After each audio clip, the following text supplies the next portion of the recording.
Où est France? France? Il est là.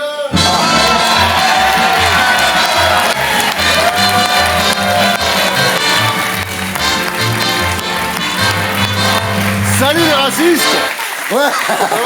Mais merci d'accueillir au moins les handicapés. Ben voilà, tu vois. Je suis en train de m'en sortir quand même. Bon, où est Absatou? Très mauvaise vanne. Raquel, vous avez vécu comment cette semaine? Avec beaucoup de tristesse, Oui, bien en sûr. réalité, parce que on a beau annoncer que Zemmour et globalement l'extrême droite a comme objectif politique de diviser la société française et de nous pousser tous vers une guerre civile, et ben en fait, il a réussi, quoi. En 2 coups de cuillère à peau, le gars, il a désagrégé notre équipe. Et ce qu'il a réussi à faire pour notre équipe à nous, c'est ce qu'il veut faire pour toute la France, et c'est pour ça qu'il est dangereux. Gilles William Golnadel. Oui, non, je n'arrive pas à considérer que c'est la seule faute de Zemmour. Je me suis engueulé avec lui. Sur Pétain. Sur Pétain et même sur l'histoire des prénoms. En vérité, c'est une querelle entre l'assimilation à laquelle il croit et l'intégration à laquelle je crois. C'était une querelle purement intellectuelle et en faire une affaire de racisme, je trouve ça assez stupide. Natacha? On s'est tous engueulés avec Zemmour, on lui a répondu, c'est tout. Et on peut répondre fermement, brutalement ou poliment, mais on répond. On est là pour ça, on est payé pour ça. C'est bien, on est payé pour avoir des arguments. Bravo Nathalie. Alors non. En revanche, si on m'appelle Nathalie, là, je me fâche. Ah, tu vois. Ouais.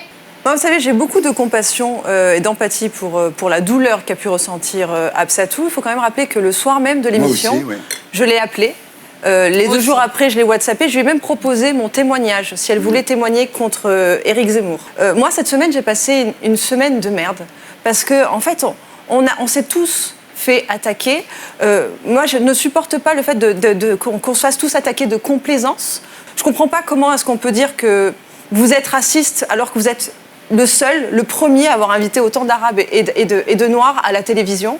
Il y a 25 ans. Je ne supporte pas qu'on me traite de complaisante juste parce que par pudeur, je n'ai pas dit que le soir même où Éric Zemmour était là, mais moi aussi je me suis fait insulter, on s'est toutes fait insulter. Parce que le problème d'Éric Zemmour, c'est pas seulement les Arabes et les Noirs, c'est les femmes. Parce qu'ici, celles qui se sont pris plein la gueule, c'est les filles. Absatou aussi, elle s'en est pris plein la gueule. Natacha, elle s'en est pris plein la gueule. Raquel, elle s'en est pris plein la gueule. Et moi, je m'en suis pris plein la gueule, mais parce que vous avez fait votre taf, vous avez coupé la scène au montage. Le public ne sait pas, mais ce soir-là, Éric Zemmour m'a dit, si ma mère avait été là, elle vous mettrait 2 claques et elle vous insulterait en arabe. Ça veut dire quoi, m'insulter en arabe? C'est raciste. Mais vous avez fait votre travail. C'est sûr qu'en tant qu'enfant d'immigré, quand on fait ce métier, quand je reçois des gens comme Éric Zemmour, comme Gilbert Collard, ça me fait quelque chose. Mais on est là pour pas mettre de l'émotion dans le débat. On est là pour faire un débat parce que ces gens-là, il faut les combattre avec des idées. Et je continue à dire, non, on n'est pas complaisant. Non, on n'est pas raciste parce que subir le racisme, c'est difficile. Mais être traité de raciste quand on ne l'est pas, ça l'est aussi.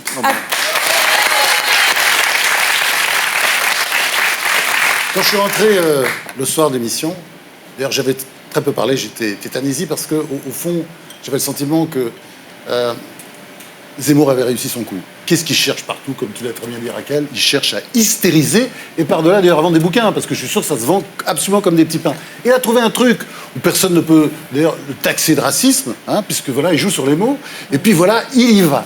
Et là-dessus, il y avait, comment dire, une hystérie qui m'a mis mal à l'aise parce qu'on voyait qu'il jouissait.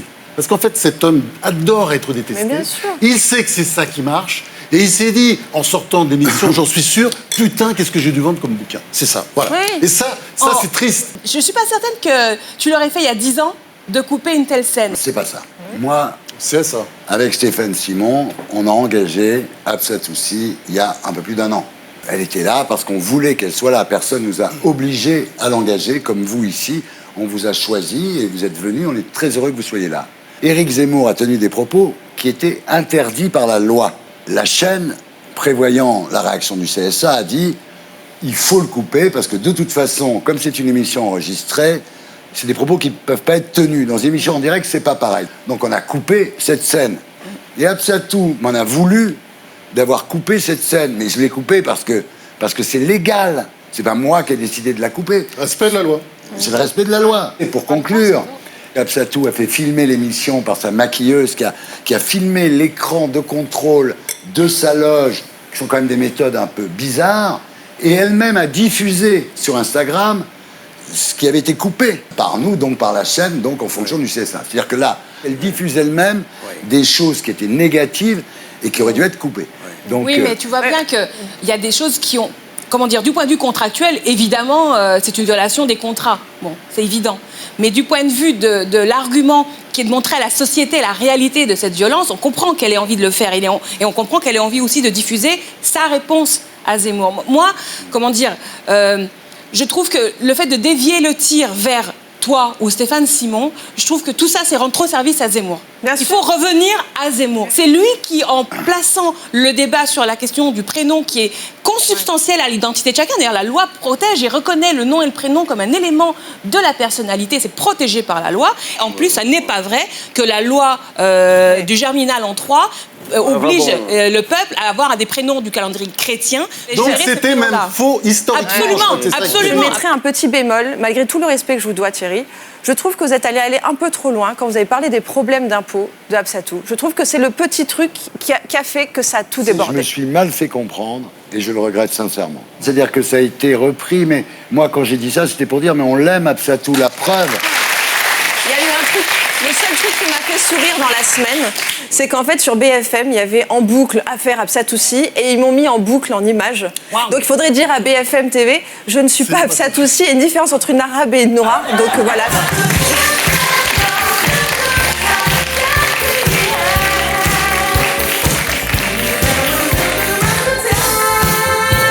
Alors, ce soir, on reçoit le professeur David Kayat. Ouais. Alors, c'est l'un des cancérologues les plus connus du monde. Ce qui est intéressant avec Kayat, c'est qu'il pense qu'il existe un lien entre nos émotions négatives, comme le stress, et l'apparition du cancer. Et ça, je trouve que, effectivement, on dit arrête de te faire des soucis, tu vas avoir le cancer. Oui. Sauf que lui, il dit oui, je pense qu'effectivement, quand on se fait du souci, on risque d'avoir le cancer. Donc c'est intéressant d'en parler. C'est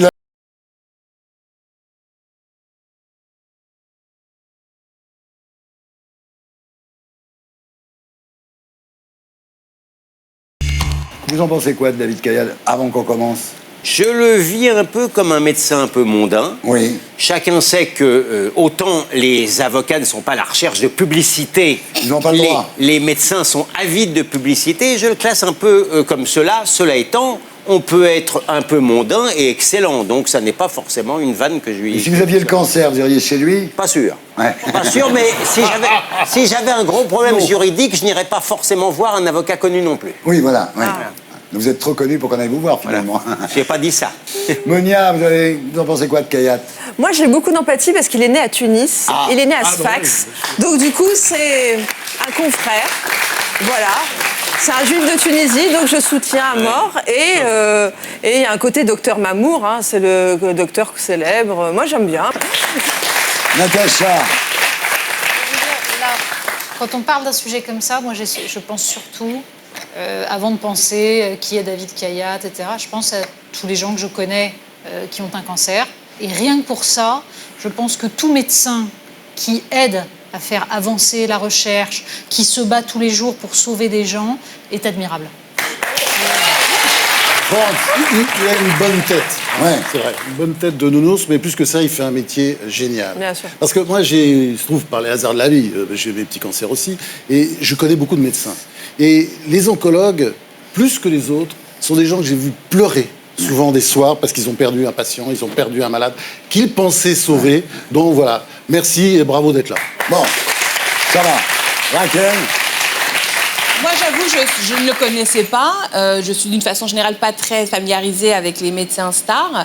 Mais je trouve intéressant qu'on invite dans ce type d'émission des scientifiques et là, quelqu'un de la médecine. Parce que ça nous change un peu. Parce que c'est soit des politiques, Zemmour, vous voulez dire. par rapport à Zemmour. Voilà.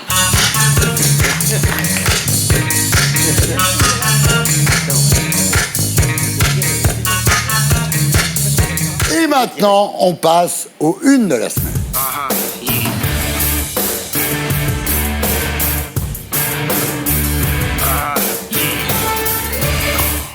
Alors, votre une de la semaine, France? C'est le procès autour de l'abattoir de Mauléon. Hein. C'est une histoire absolument incroyable. Si vous voulez savoir d'où vient votre viande, comment elle a été élevée, comment elle a été abattue, c'est impossible. C'est possible pour tous les autres produits, ça n'est pas possible pour la viande. Pourquoi ? Eh ben, le lobby de la viande, pardi. Emmanuel Macron avait promis pendant la campagne présidentielle de 2017 qu'il allait installer partout des vidéosurveillances dans les abattoirs. C'était une proposition de loi d'Olivier Forlani, qui se bat beaucoup pour les animaux. Ça devait passer. Eh ben non, faut attendre plus tard, n'est-ce pas ? Parce que il a canné comme ses prédécesseurs, devant le lobby de la viande. Ça me dit pas ce qui s'est passé à Moléon, là. Ouais. Eh bien, Moléon, on a vu, grâce à L214, cette petite association magnifique... Très bien. On a vu que les bêtes étaient littéralement massacrées, c'est-à-dire qu'un agneau était écartelé vivant, que les moutons étaient égorgés n'importe comment, sans étourdissement, mais vous me direz ça, c'est la règle presque commune en France, qui est l'un des rares pays où l'on tue, où l'on égorge sans étourdissement. Mais c'est honteux. Allez voir ce qui se passe. Mais vous n'aurez plus jamais envie de manger de la viande. Il faut arrêter ça. Surtout qu'on peut tuer proprement et qu'on peut aussi élever proprement. Voilà. Bien. Alors, un mot. Attendez. Un mot de Natacha Polony. Soyons humains avec les animaux. Et puis surtout, les animaux sont nos amis. On ne mange pas nos amis, ou alors sinon, avec un peu d'humanité. Fais très attention à ce que tu vas dire. Je vais être très claire, je suis d'accord avec ce qu'a dit Franz, et je pense que, première chose, il est de notre devoir de faire respecter la loi. La loi rend obligatoire l'étourdissement et rend obligatoire les traitements corrects vis-à-vis des animaux, donc c'est le minimum. Deuxième chose, il y a une solution, la traçabilité totale. Aujourd'hui, un paysan ne peut même pas savoir où va la vache que lui a élevée, c'est la croix et la bannière pour savoir où est-ce qu'elle va aller, dans quelle boucherie elle va se retrouver. Et d'ailleurs, souvenez-vous, les affaires, les scandales alimentaires, la viande de cheval trouvée dans les lasagnes et les trucs comme ça. Pourquoi ?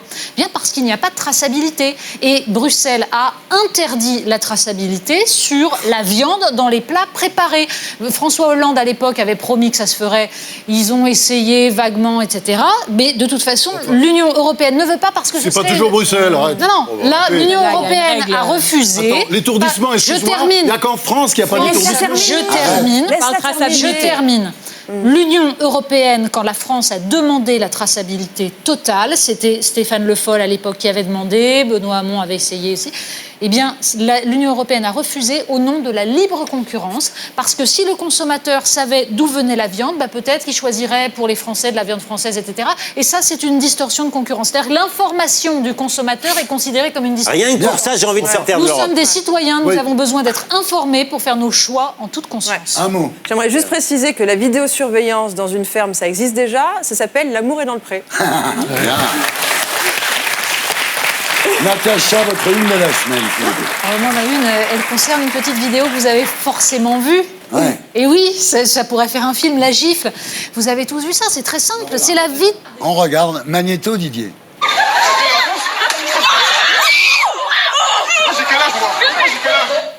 Eh oui, un jeune gamin traverse sans regarder, le bus pile, le chauffeur de bus descend, lui dit « mais fais attention ». Et là, ouais, va conduire ton bus, etc. Et là, le chauffeur, s'est pas laissé insulter. Alors, que les choses soient claires, personne ne peut trouver qu'il est bien d'accomplir des actes violents. Une gifle, c'est pas anodin. Si. Mais je termine. Ouais.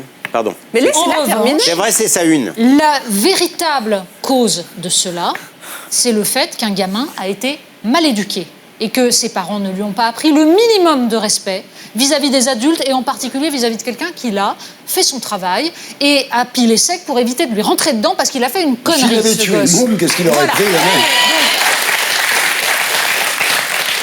Je veux bien tous les discours pédagogiques, la violence engendre la violence, j'ai entendu ça toute la semaine. La violence, c'est quand un petit con vient insulter quelqu'un qui travaille et qui essaye désespérément de faire son travail correctement. Oui. Enfin, bravo le chauffeur. Bravo le chauffeur. Ce chauffeur a été soutenu par tout le monde sur les réseaux sociaux, sauf par Madame Borne. Ce qui m'a permis ce jeu de mots historique, Elisabeth, tu dépasses les bornes. Mais pourquoi c'est... Et bon, il faut connaître. Voilà. C'est quoi votre une ? Cette semaine, je vous parle du président, de l'horticulteur et de Pôle emploi. Il y a un petit Magnéto d'abord. Oui. Magnéto, Didier. Vous êtes inscrit à Pôle emploi ? Ouais, Pôle emploi, il y a ça tout. Et vous Non. Il n'y a rien. Et j'ai beau envoyer des CV de motivation, ça ne fait rien. Mais vous voulez travailler dans quel secteur ? De base, je suis horticole et j'ai envoyé partout dans les mairies, ils ne prennent pas. Mais si vous êtes prêt et motivé, venez. Dans l'hôtellerie, le café, la restauration, dans le bâtiment, il n'y a pas un endroit où je ne vois pas qu'ils cherchent des gens. Je traverse la rue, je vous en trouve, ils veulent simplement des gens qui sont prêts à travailler.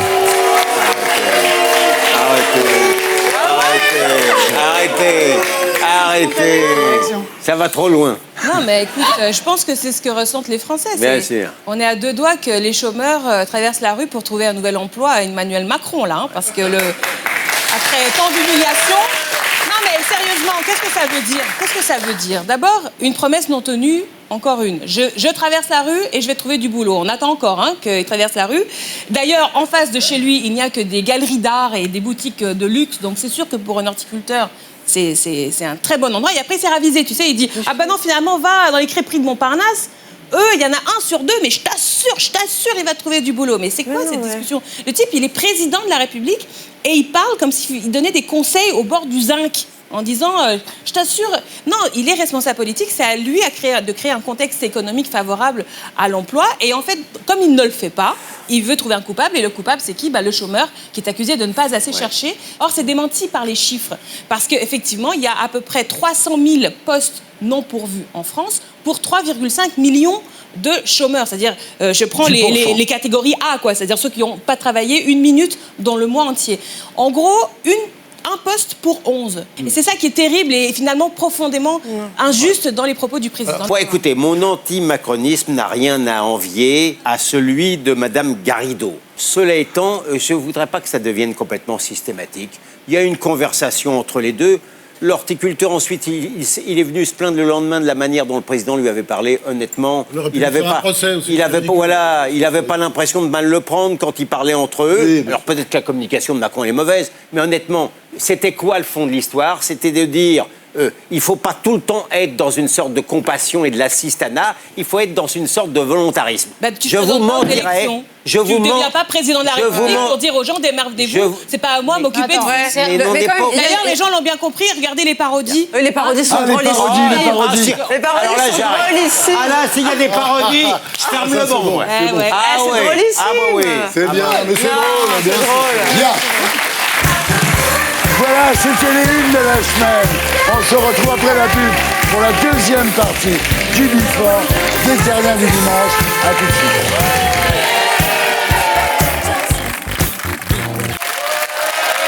Bonsoir les Terriens du dimanche. Nous sommes toujours dans le Before des Terriens du dimanche en compagnie des 5 mercenaires. Et maintenant, j'accueille notre invité fil rouge. C'est l'un des cancérologues les plus connus du monde, le professeur David Kayat.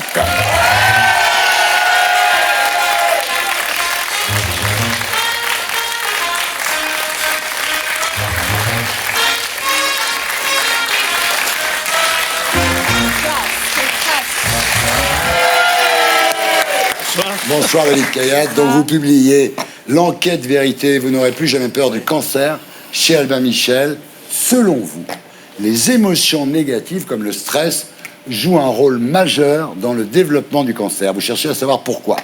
Et vous proposez même des méthodes pour prévenir cette maladie. On va en parler. Passionnant, évidemment. Merci. Mais d'abord, on commence par un jeu pour mieux vous connaître. Que je vais gagner. Bien sûr. Toujours. Ça m'arrive aussi. Mais qui est vraiment le professeur David Kayat?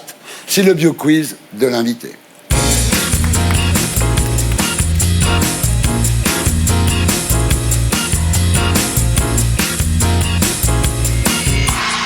Alors, il s'agit d'un jeu dans lequel il n'y a que des questions sur vous.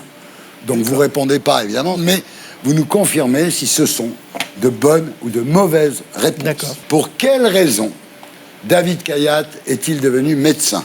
La mort prématurée d'une amie, une erreur médicale, son grand-père était médecin, le jeu Docteur Maboul auquel le petit David... Parce qu'il a été... médicale, parce qu'il a été rhumatisme articulaire et que... Il a été diagnostiqué et après il a revu, il a dit qu'il avait rien et après...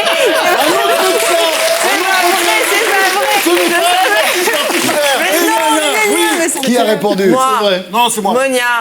Monia. Oh non, c'est pas juste. Moi, j'attends qu'il soit terminé.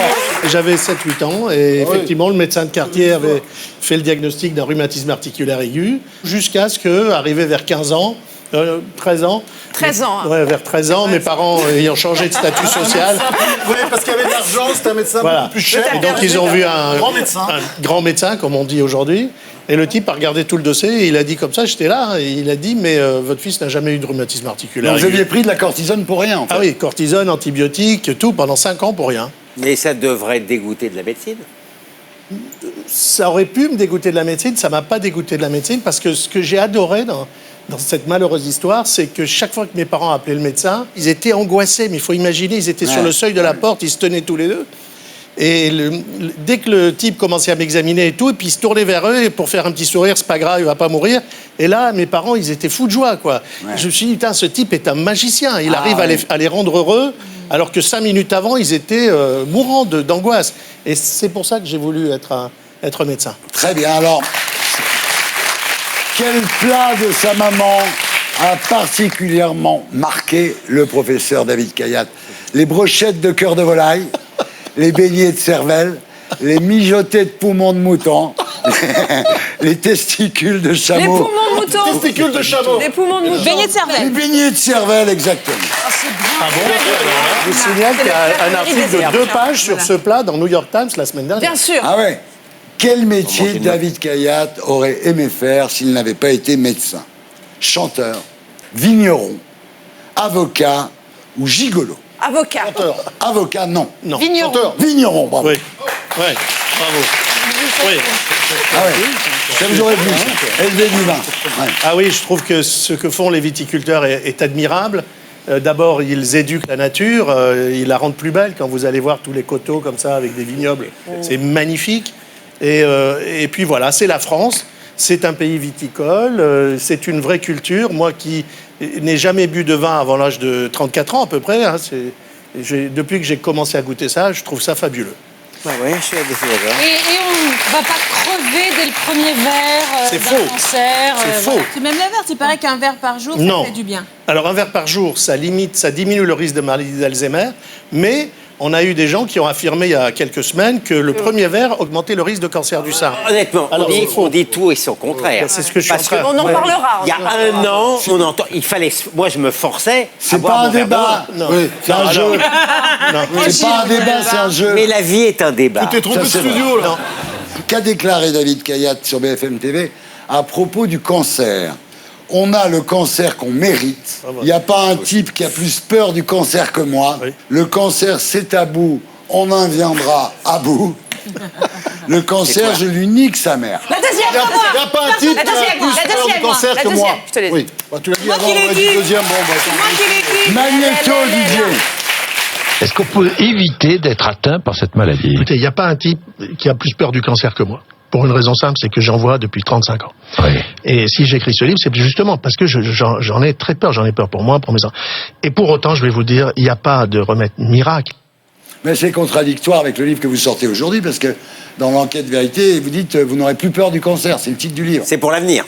C'est pour le marketing. Alors, non, un peu tout ça, bien sûr, mais c'est pas moi qui choisis les titres, hein, c'est l'éditeur, mais quand même, non, ce que je fais dans ce livre, c'est simplement que je rentre dans la personnalité de ce serial killer qui est le cancer, un peu comme un profiler, et j'essaye de comprendre, après tant d'années où je me suis battu contre lui, j'essaye de mieux le comprendre pour peut-être arriver demain à mieux le combattre. Est-ce que j'ai toujours peur du cancer? Mais oui, je perds des malades tous les jours depuis 43 ans maintenant. Et cette douleur, elle est toujours la même, que ce soit quelqu'un de connu ou quelqu'un de totalement inconnu, qui représente l'immense majorité des malades que je soigne au quotidien. Quand la mort arrive, quand la peur de la mort est là avant, c'est une double souffrance. Et j'ai du mal encore aujourd'hui à me dire que, bon, bah, Mais c'est comme vous, ça va. Moi, pour l'instant, j'ai pas de cancer déclaré, mais rien n'indique que j'en aurai pas. Ouais. Alors, quelle chanson Johnny Hallyday a-t-il chanté au Dr Cayatte quelques jours avant de mourir? La Belle de Cadix, Mourir sur scène, Au Sole Mio ou Je suis malade? Au Sole Mio. Ouais. Ouais. Comment tu le sais? Parce que je sais tout sur Dr Cayatte, il vient de Sfax, on a un WhatsApp commun tous les jours de Sfax. Alors, Johnny, il avait un cancer de quoi? Je peux pas le dire. Ah, vous pouvez pas dire Je quel n'ai genre pas de le droit. cancer il J'ai avait. refusé de. J'ai simplement. La seule chose que j'ai osé dire, et encore, c'était pas évident, j'ai dit qu'il s'était battu de façon admirable Oui. par amour pour sa femme et ses enfants. Bon, est-ce que c'est trahison du secret médical? Je ne suis pas complètement Pas sûr. tellement. Vous devriez pouvoir vous en sortir. Ouais, Oui. j'espère. Mais en tout Avec cas, un bon, bon avocat. Voilà. d'ailleurs, pour parler de lui, c'était un ami avant qu'il ait eu un cancer. Ah, d'accord. Enfin, Ok. qu'il ait eu une maladie. On se connaissait, il venait manger à la maison. Ah oui. Donc voilà, quand Il était prévoyant, Johnny. Ah oui. Comment s'appelle ce procédé danois anti-stress qui consiste à glander C'est beau, ça. sous un plaid au coin du feu? Le chômage. Non, et d'en parle le professeur Kayat dans son livre. Le hug, le hig, le hog ou la flemme. Le hig. Oui. C'est hig. C'est une philosophie du bonheur qui consiste à privilégier le confort, en fait. C'est ça C'est l'histoire. ça. non Le privilégie le confort, Le la cocooning, relaxation, le ouais. cocooning. Voilà. Je crois que la meilleure façon d'expliquer ce que c'est le cocooning. D'après le livre Prévenir le cancer, ça dépend aussi de vous. Du professeur Kayat, qu'est-ce qui diminue le risque de cancer de la prostate? La pratique du vélo, la circoncision, boire du café ou avoir voté François Hollande en 2012. Café. La circoncision. Oui. Je ne savais pas, mais ça me fait plaisir de le dire. Ça me rassure quelque part. Vous êtes Non, mais, américain, tu t'en fous, t'es sûr. Il y a beaucoup de choses qui protègent, heureusement, parce que le cancer de la prostate, ça touche pratiquement un homme sur 9 en France. C'est énorme, hein, c'est 60 000 nouveaux cas chaque année et 11 000 morts. Donc c'est quelque chose de très important. Et il y a plein de choses qui diminuent le risque d'avoir un cancer de prostate, notamment la circoncision, probablement parce que ça réduit le risque d'infection urogénitale qui contribue qui contribue à augmenter le risque de cancer.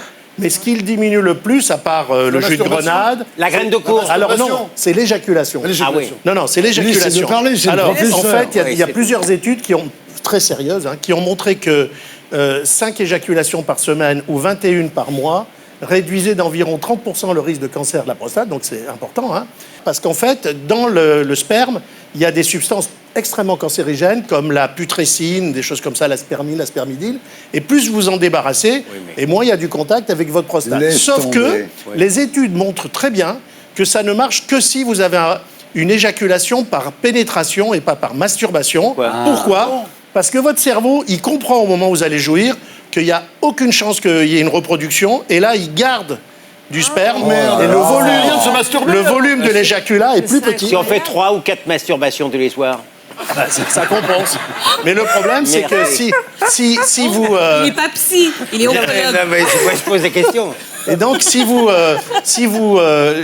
n'y a pas de reproduction, le cerveau, il n'envoie pas tout. C'est fou. Et donc, finalement, vous débarrassez de moins de ces Donc substances très c'est toxiques. combien Ce qui a été très d'éjaculations drôle. par semaine, Alors, professeur? en fait, c'est 5 par semaine. 5 par semaine, Cinq par avec pénétration. Avec pénétration. Ouais. Faut Ça va faire faire des C'est oreilles, la ça. quintuple peinée.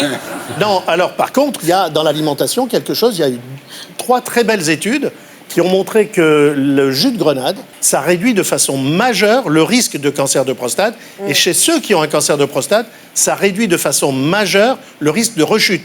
J'ai l'air de raconter des blagues, mais non, vous tout ce que je dis est écoute, vrai. religieusement. Tous les jours. Le conseil, Enfin, c'est vous, la buvez prostate. du jus de grenade Corbière. tous les jours. Ouais, ouais. Et si vous voulez qu'il ait un bon goût, tout ça, bon, parce que si vous allez en Turquie, vous les pressez comme ça dans la sûr. rue, c'est très bon. Les jus de grenade en bouteille en France, franchement, c'est pas très On est bon. d'accord. Donc vous achetez un petit centrifugeur, ça vaut pas grand-chose, franchement, et vous mettez 60% de grenade, 40% de pommes vertes. Vous mettez 150 grammes sur 1 litre de gingembre et juste avant de boire, vous mettez dans votre verre 2 cuillères à soupe pour un verre de curcuma et surtout du poivre. Oui. Du poivre au moulin ça. frais parce que le curcuma, contrairement à ce que pensent la plupart des gens qui en mangent des kilos, ça ne sert à rien s'il n'y a pas du piment ou du poivre avec. D'accord, oui. Parce que la vie du curcuma dans votre sang, pour qu'il ait le temps d'agir sur vos cellules cancéreuses, elle est d'une fraction de seconde. Donc si vous voulez qu'il ait le temps d'agir, le curcuma, il faut augmenter son temps dans le sang. c'est C'était bien la intéressant. peine d'en prendre. Ouais. C'est le piment ou la Bien. poivre qui font ça. Merci, professeur. Merci. Attention, pour le professeur Kayat, l'hôpital, c'est Guernica de Picasso, le bœuf écorché de Rembrandt, le cri de Munch ou le plug anal de McCarthy. Guernica, non? Oui, Guernica. L'hôpital, c'est Guernica. Oui, on n'imagine pas ce que peut être l'angoisse quand vous mettez la blouse et que vous allez commencer votre consultation, vous savez que ça va être terrible. Le chagrin permanent, ces gens qui attendent de vous comme ils attendraient d'un saint, alors que vous n'êtes qu'un homme, que vous avez vos problèmes personnels, que tout ça, et que c'est 20 fois, 30 fois répété dans l'après-midi. Et donc, vous savez que, voilà, votre vie, elle part... Il y a un petit bout de votre vie qui va partir aujourd'hui. Ouais. Qui a gagné? C'est moi. Monia. C'est Monia qui a gagné, ouais.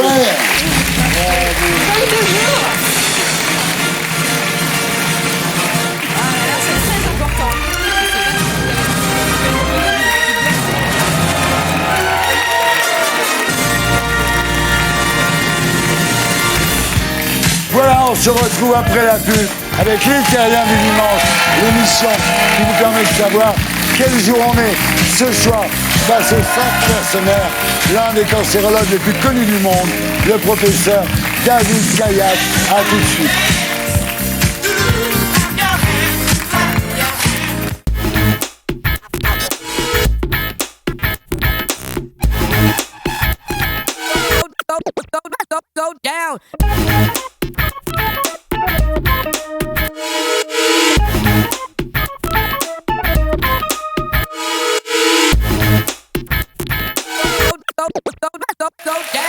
Bonsoir les Terriens du dimanche, bienvenue dans l'émission qui vous permet de savoir quel jour on est ce soir dans les Terriens du dimanche. Notre invité fil rouge, c'est l'un des cancérologues les plus connus du monde, le professeur David Kayat, qui sera face aux 5 mercenaires pour évoquer son nouveau livre, L'enquête vérité, vous n'aurez plus jamais peur du cancer, publié chez Albin Michel. Faut-il manger des algues? Natacha Polony nous mettra l'eau à la bouche. Pierre Lissia est allé prendre le pouls des urgences. Ce qu'il a vu lui a donné envie de ruer dans les brancards. Et aussi, bien sûr, les Terriens de Tanguy Bastureau. Voilà, l'émission s'appelle Les Terriens du dimanche. Ce soir, face au professeur David Kayat, les 5 mercenaires. La grande rousse avec un blouson noir, Natacha Polony.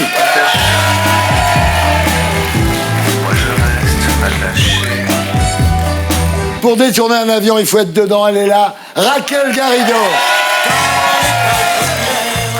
Les Raquel du samedi, du bleu sur les paupières, tourne aussi. 1, 2, 3. Mais là-bas, près du comptoir, en bois, nous on danse pas. On est là pour boire un coup, on est là. J'adore. Elle est à la mode et elle taille des costards. C'est Monia Cachemire.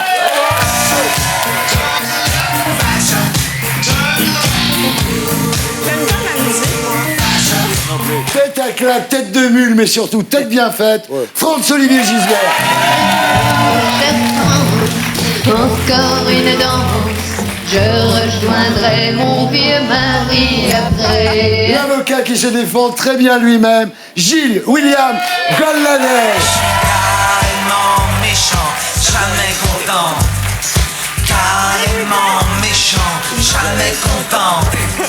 Déjà. Et notre invité fil rouge, c'est l'un des cancérologues les plus connus du monde, David Kayat. J'ai la batte qui se dilate, j'ai le foie qui est pas droit, j'ai le ventre qui se rentre, j'ai le pylore qui se colore, j'ai le gosier anémié, l'estomac bien trop bas, et les côtes bien trop hautes, j'ai les hanches qui se démanchent, l'épigastre qui s'encastrent, l'abdomen qui se démène, j'ai le thorax qui se désaxe, la poitrine qui se débine, les épaules qui se frôlent, j'ai les reins bien trop fins, les boyaux bien trop gros, j'ai le sternum qui se dégomme, et le sacrum c'est tout comme, j'ai le nombril tout en brille, et le coccyx qui se dévisse. Ah bon Dieu que c'est embêtant d'être toujours pas traque, ah bon Dieu que c'est embêtant, je ne suis pas bien portant. Ouais. Alors, Gaston Ouvra, gloire lui soit rendue, Gaston Ouvra. Et c'est là qu'on voit qu'il n'y avait pas que les rappeurs d'aujourd'hui qui ont du flow, parce que là, franchement, chapeau. Bravo, Natacha. Non. Alors, votre slogan, c'est le Toubib qui veut tuer le cancer. Oui. Ça vous va? J'aime bien. Oui. Il aime son slogan, c'est très bien. Alors, on commence avec l'invité fil rouge face aux 5 mercenaires.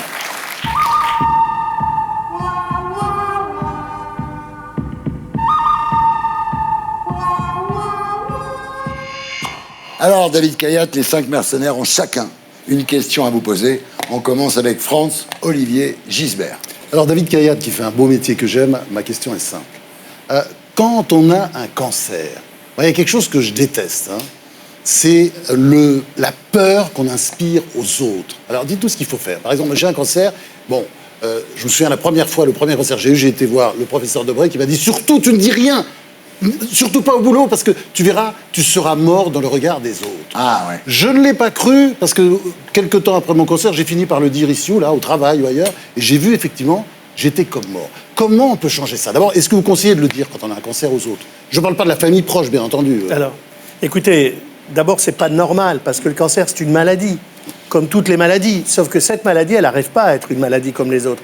Elle est toujours entachée de stigmates, de fatalisme, de noirceur, et ça fait peur à tout le monde. Pourquoi? Parce qu'on ne la comprend pas. Encore, on comprend qu'une artère se bouche et on fait un infarctus. Mais on ne comprend pas pourquoi on enlève le sein d'une femme qui a un cancer du sein et 2 ans après, le cancer revient dans le foie avec des métastases. Donc ça crée justement une espèce d'angoisse. Plus le sentiment d'être pris au piège, tellement il y a de cancers autour de nous. Un homme sur 2, une femme sur 3. On a tous des cancers autour de nous. D'ailleurs, quand vous entendez parler de quelqu'un qui est mort d'un accident de la route ou d'un infarctus, bon, il y a de la peine, il y a tout ce qu'on veut. Mais quand c'est en plus d'un cancer, il y a un petit moment de frayeur quand même. Alors, faut-il dire la vérité? Il n'y a pas de recette. Chaque malade est différent. Chaque malade devra faire ses choix. Mais c'est un moment où on a besoin des autres. Oui, on a l'impression que certains d'entre eux se barrent, s'enfuient, quoi. Mais vous n'imaginez pas le nombre d'hommes qui quittent leurs femmes quand ces femmes ont des cancers du sein. Mais donc, est-ce qu'il faut dire la vérité? Est-ce que vous, les patients, devez dire votre vérité? C'est autre chose pour nous de savoir si je dois vous dire la vérité. Mais est-ce que les patients doivent dire la vérité? Mon conseil, c'est faites comme vous le sentez, car après, il faudra assumer soit le silence, le mensonge, soit au contraire, la vérité qu'on a annoncée, le regard des autres. Et ce regard, la première fois qu'on a fait une campagne sur le cancer, c'est moi, avec le plan cancer, on a fait l'héros ordinaire, pour dire arrêtez de dire que les types qui ont des cancers, c'est des gens... Vous savez, quand je suis arrivé à Paris, à un moment donné, après ma coopération, j'arrive, je loue un appartement et la femme me dit, qui me louait, l'agence, me dit, écoutez, la vieille qui était là est morte d'un cancer, mais ne vous inquiétez pas, on l'a désinfectée. Putain. Non, je suis cancérologue, je suis tombé des nues, quoi. Mais voilà, on est encore dans le Moyen-Âge sur la communication autour de cette maladie. A contrario, est-ce que il vous arrive de dire à des gens, finalement, vous allez vivre quelques années alors que vous savez qu'ils vont mourir dans les 3 mois? Non, ça, c'est pas honnête, et il y a un devoir d'honnêteté. Mais il y a un devoir de vérité, mais il y a un premier devoir avant le devoir de vérité, qui est d'ailleurs dans le serment d'Hippocrate, c'est de ne pas nuire. Donc il y a des gens qui ont besoin de savoir, et il y a des gens qui sont capables de savoir. Et d'autres qui veulent pas en savoir. Alors, le plus bel exemple, et ça, moi, ça m'a frappé, quand je m'en suis rendu compte, je l'ai testé, c'est que souvent... Alors, quand on vient voir un professeur, là, un grand professeur, un grand patron, comme ils disent, on se prépare. Hein, c'est pas comme quand on va voir son médecin de famille. Donc, on achète des vêtements neufs, on réfléchit qu'est-ce qu'on va lui dire, comment on va présenter son histoire. Et souvent, on se dit, moi, je vais oser lui demander la vérité. Alors, le patient est là, après qu'on l'ait examiné, tout ça, on arrive au bout. Et là, combien de fois j'ai un patient en face de moi qui me dit, docteur, est-ce que vous allez pouvoir me guérir? Et surtout, j'ai appris à ne pas répondre tout de suite. Et j'écris encore de trucs, je lève la tête, je dis, mais vous pouvez me répéter la question, j'ai pas entendu. Et là, je n'ai jamais vu un patient répéter, est-ce que je vais guérir? Là, la deuxième fois, il vous dit, est-ce que ça se soigne? Pas est-ce que ça se guérit? Bien sûr, ça soigne, je vais vous soigner. Mais assumer la vérité de sa mort, c'est pas évident pour tous les êtres humains. Bien sûr. Les gens comme moi, comme vous, des gens simples, vivre sa mort à l'avance, surtout que ce diagnostic, c'est déjà le mot cancer, c'est presque synonyme du mot mort pour la plupart de nos concitoyens. Donc, moi, je dis, quand on me demande est-ce qu'il faut dire la vérité, je dis autant de vérité que celui qui est en face de moi a envie de savoir. Ensuite, j'ai la famille. Est-ce que c'est le même niveau de vérité? Ensuite, j'ai le temps. Est-ce que la vérité que je vais dire dans 2 mois va être la même vérité, autant de vérité que ce que j'ai annoncé aujourd'hui? Le temps vient où, malheureusement, ce qui est extraordinaire, c'est la seule chose bien avec le cancer. C'est qu'à un moment donné, ça devient tellement dur que la mort devient quelque chose de... Une délivrance. Une délivrance. Ouais. Et à ce moment-là, on peut parler de la mort. Merci, professeur. Monia, votre question. Bonjour, professeur. Bonjour. Alors, on ne sait plus quoi faire parce qu'on dit tout et son contraire dans certains magazines. Il y a beaucoup d'idées reçues il y a beaucoup de fausses vérités, en tout cas, sur ce qui provoque le cancer. J'ai fait une liste d'idées reçues. J'aimerais qu'on les vérifie rapidement avec vous. Le vin peut réduire les risques de cancer. C'est vrai? Ah non, quand même pas. Mais par contre, il est faux que le vin consommé avec modération augmente le risque de la plupart des cancers. Les hommes peuvent-ils être touchés par le cancer du sein? Bien sûr. 1% des cancers du sein surviennent chez l'homme. Ils sont d'ailleurs particulièrement graves. Pourquoi? Parce qu'un des critères de gravité sur le cancer du sein, c'est quand la boule qui est dans le sein, le cancer, finit par toucher soit le muscle pectoral, soit la peau. Or, ça va dépendre de la taille du sein, ça. Si c'est au milieu d'un très gros sein, avant que ça touche la peau ou le truc, on a du temps. Sur un sein, bon, moi j'en ai pas mal parce que je suis un peu gros, mais les hommes normaux, l'épaisseur n'est pas très grande, donc très vite ça attaque le muscle ou la peau, et là ça devient plus Donc les hommes font des mammographies? Ah bah à ce moment-là, il y a une boule. Si cette boule est suspecte d'un cancer, moi j'en vois régulièrement. C'est fait quoi faire le une pourcentage? mammographie. C'est 1%, quoi. C'est 1%, c'est rare. Est-ce qu'on peut être touché par le cancer des poumons sans avoir jamais fumé? Bien sûr. Ah bah oui. Et c'est même un phénomène qui se produit de plus en plus souvent. On assiste aujourd'hui à une augmentation de l'ordre de plus de 200%, 215% de l'augmentation des cancers du poumon chez les femmes non fumeuses dans les 15 dernières années. On ne comprend pas pourquoi. À l'inverse, il n'y a qu'un fumeur sur 6 qui va développer un cancer du poumon. C'est ça qui fait que les types disent moi je connais un type, mon papa, machin, il fumait, c'est pas grave. Ouais, c'est pas tous les fumeurs qui vont faire un cancer du poumon. 1 sur 6. Ouais, c'est beaucoup. Le cancer du poumon, c'est 26 000 nouveaux cas, 24 000 morts. Hein. Ah oui. Ça vous donne le taux de guérison. Laisse tomber. Est-ce que certains animaux sont capables de détecter les personnes malades du cancer? Alors, écoutez, Il y a le chien qui reconnaît quand on pisse, là. Ouais, non, voilà, c'est vrai. régulièrement, il y a des histoires de chiens qui sentent dans l'urine si le type a un cancer de prostate au début, maintenant n'imple quel cancer. Ça, on parle de J'ai Trump lu avec les ses études, adeptes, ça fait partie de mon métier de lire tout ce qui sort, mais bon, je suis pas totalement convaincu. Et sinon, d'ailleurs, je vais vous dire, si c'était vrai, ça veut dire qu'un cancéreux n'est pas comme les autres. Et vraie question importante, n'aimerais pas. est-ce que les poils anti-adhésifs rayés sont cancérigènes? Non, alors ça aussi, c'est une rumeur. Le téflon, qui sert à faire les poils de la marque en question, on a dit que peut-être ça pouvait augmenter le risque de certains cancers. En fait, le téflon tient bien sur la poêle et il y a peu de risques avec une consommation normale, un usage normal de la poêle, vous ayez vraiment une augmentation du risque. Et dernière question, le four à micro-ondes, est-ce que ça favorise le cancer des ganglions lymphatiques? Alors là, mais totalement faux. Alors les micro-ondes, ni ça donne le cancer à cause des ondes, ni parce que vous chauffez un aliment dans le micro-ondes, cet aliment devient cancérigène. Sauf si cet aliment il est dans une barquette plastique et qu'il est au contact du plastique.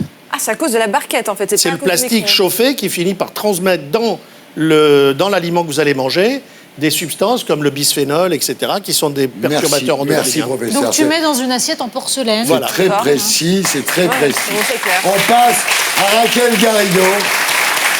J'ai testé un soin qui se développe pas mal en entreprise et qui est censé lutter contre le stress, c'est le Reiki. Ouais. Magnéto, Didier.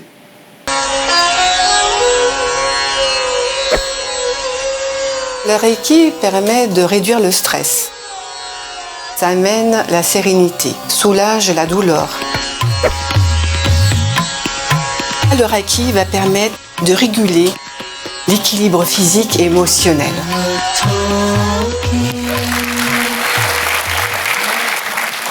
Et bien voilà. Vous avez fait ça, Raquel. C'était bien. Et je suis allée tester parce que c'est vrai que dans votre livre, vous indiquez un lien de causalité, donc un lien de cause à effet entre le stress et le développement du cancer. Premièrement, j'aimerais bien que vous nous en disiez davantage sur ce point-là, qui est quand même une bombe, en réalité. Oui. C'est une information qui bouleverse toutes nos activités humaines, si c'est avéré. Et du coup, la question que je me pose, c'est un peu en milieu de l'entreprise, parce que, effectivement, c'est un lieu de stress. Où il y a énormément d'études, de livres sur le sujet. On a développé, par exemple, dans votre livre, vous parlez de ce phénomène de fly or fight. C'est ça. Alors, voilà, je vais essayer de vous expliquer. Voilà. Alors en fait, je n'ai pas dit et je ne dis pas que le stress donne le cancer. C'est quand on n'arrive plus à gérer son stress. Il y a une très belle expérience, malheureusement, c'est sur des animaux, mais bon, il y a une très belle expérience faite par le professeur Laborie, qui a pris trois étapes dans son expérience. La première, il prend des rats, il les met dans 2 cages qui communiquent par un pont, par une passerelle. Il met de l'électricité dans la cage où il y a les rats s'enfuient, vont dans l'autre cage. Ils arrivent dans leur cage, on leur met l'électricité, ils retraversent de l'autre côté. Et on leur fait ça tout le temps, eh bien, ils n'ont jamais de cancer. Prenez un deuxième exemple, vous mettez 2 rats dans la même cage. Régulièrement, vous déclenchez de l'électricité sur le plancher. Ils se battent, ils se mordent, mais ils n'ont pas de cancer. Vous prenez un rat, vous le mettez dans une cage, il n'y a pas de passerelle, il ne peut pas aller dans une autre truc, il n'y a personne qui va pouvoir agresser, vous lui faites de l'électricité, comme il ne peut ni fuir ni se battre, il développe un cancer. C'est pas moi, c'est Laborie et c'est magnifique comme expérience. Car en fait, l'homme, il faut bien comprendre ça, l'homme a toujours été une proie. Il a été une proie pour les animaux sauvages, il a été une proie pour les conditions de la nature, il a été une proie vis-à-vis des autres hommes plus agressifs qui voulaient tuer. Bon. Pour se préparer à ça, l'homme a développé un système qui lui permet, en une fraction de seconde et sans y réfléchir, donc c'est un système de nerveux autonome, on l'appelle, il n'y a pas de réflexion, le cerveau, le cortex n'y est pour rien, en une fraction de seconde, quand il est menacé, il fait soit fight or flight. Je me bats ou je m'en vais. C'est les seules deux solutions. Tant qu'il a ces deux solutions, l'homme arrive à survivre à son stress, etc. Quand il ne peut plus ni se battre, les deux rats ensemble, ni fuir la passerelle, là, malheureusement, le problème, c'est qu'il va commencer à sécréter des hormones qui sont extrêmement cancérigènes. Il va se mettre à activer un certain nombre de mécanismes, notamment dans ce qu'on appelle le système nerveux sympathique, le système nerveux autonome. Et tout ça va aboutir à quoi? À une baisse très forte du système immunitaire, ce système avec les globules blancs et les anticorps qui, normalement, nous défendent contre tout ce qui nous menace. Et là, ce système s'effondre. Et à ce moment-là, la cellule cancéreuse, parce qu'on a tous des cellules cancéreuses dans notre corps. Hein. Oui. La question, c'est, on les tient, on les contient. Mais à un moment donné, le système qui nous permet de tenir tout ça, sans que ça nous fasse du mal, n'y arrive plus. Et à ce moment-là, naturellement, la cellule cancéreuse, elle adore ça. Vous êtes vraiment très clair, professeur. Alors, professeur, en ramenant ce que vous venez d'exposer au lieu de l'entreprise, ça veut dire que pour la personne qui est dans une condition de travail qui ne lui convient pas et qu'elle ne peut ni contester parce que la méthode de management est féroce, ni fuir parce qu'il y a 6 millions de chômeurs, 9 millions de pauvres et qu'il faut bien qu'elle ait son gagne-pain, elle est exactement dans la position de ce rat qui ne peut ni fuir ni combattre. Le problème, c'est que ces gens-là, c'est plus ceux encore, c'est vraiment ce que j'appelle la double peine, mais c'est les gens qui sont dans les situations de plus grande précarité, de plus grande détresse sociale, financière, etc., qui accumulent les plus de facteurs extrêmement péjoratifs. Ouais. C'est eux qui fument le plus, c'est eux qui boivent le plus, c'est eux qui mangent le plus mal, c'est eux qui ne vont pas voir leur médecin parce qu'il faut qu'ils travaillent, ils n'ont pas le temps de prendre 3-4 heures pour aller voir un médecin. Le total, c'est quoi? C'est que ces gens-là, malheureusement, ont une différence de survie, d'espérance de vie qui est de 10 ans inférieure au cadre. Putain. En France, je vous parle, pays où il y a marqué égalité sur tous les frontons de tous les bâtiments publics. Où est l'égalité quand on parle de 10 ans de différence de survie, simplement parce qu'on est né pauvre, parce qu'on n'a pas la chance de pouvoir choisir son métier, choisir les conditions de sa survie. Voilà. Vous qui avez soigné pendant des années des patients, qui avez vu à quel point ce facteur de bien-être lié à ce dont nous nous nourrissons, ce que nous ingérons, était important. Que pensez-vous du fait que dans les hôpitaux, on a une nourriture absolument infâme, même dans vos services d'oncologie, c'est-à-dire des repas qui doivent coûter 2 € en moyenne. Donc on ne peut pas faire des choses bien avec 2 € en moyenne quand c'est industrialisé. On a malheureusement des personnels qui sont pressurés, qui sont donc obligés de servir le repas à 18h30, à 1h, vous n'avez pas envie de manger, ou de toute façon, ce qui vous est servi, même avec toute la bonne volonté du monde, ça ne va pas vous faire du bien. Vous expliquez qu'il y a un facteur qui est un facteur psychologique, un facteur de bien-être. La nourriture fait partie de ce qui nous fait du bien. Qu'est-ce qu'on fait ? Qu'est-ce qu'on fait? C'est pas toujours si mauvais quand même. Non, mais moi, j'ai pas mal fréquenté les hôpitaux, ça dépend.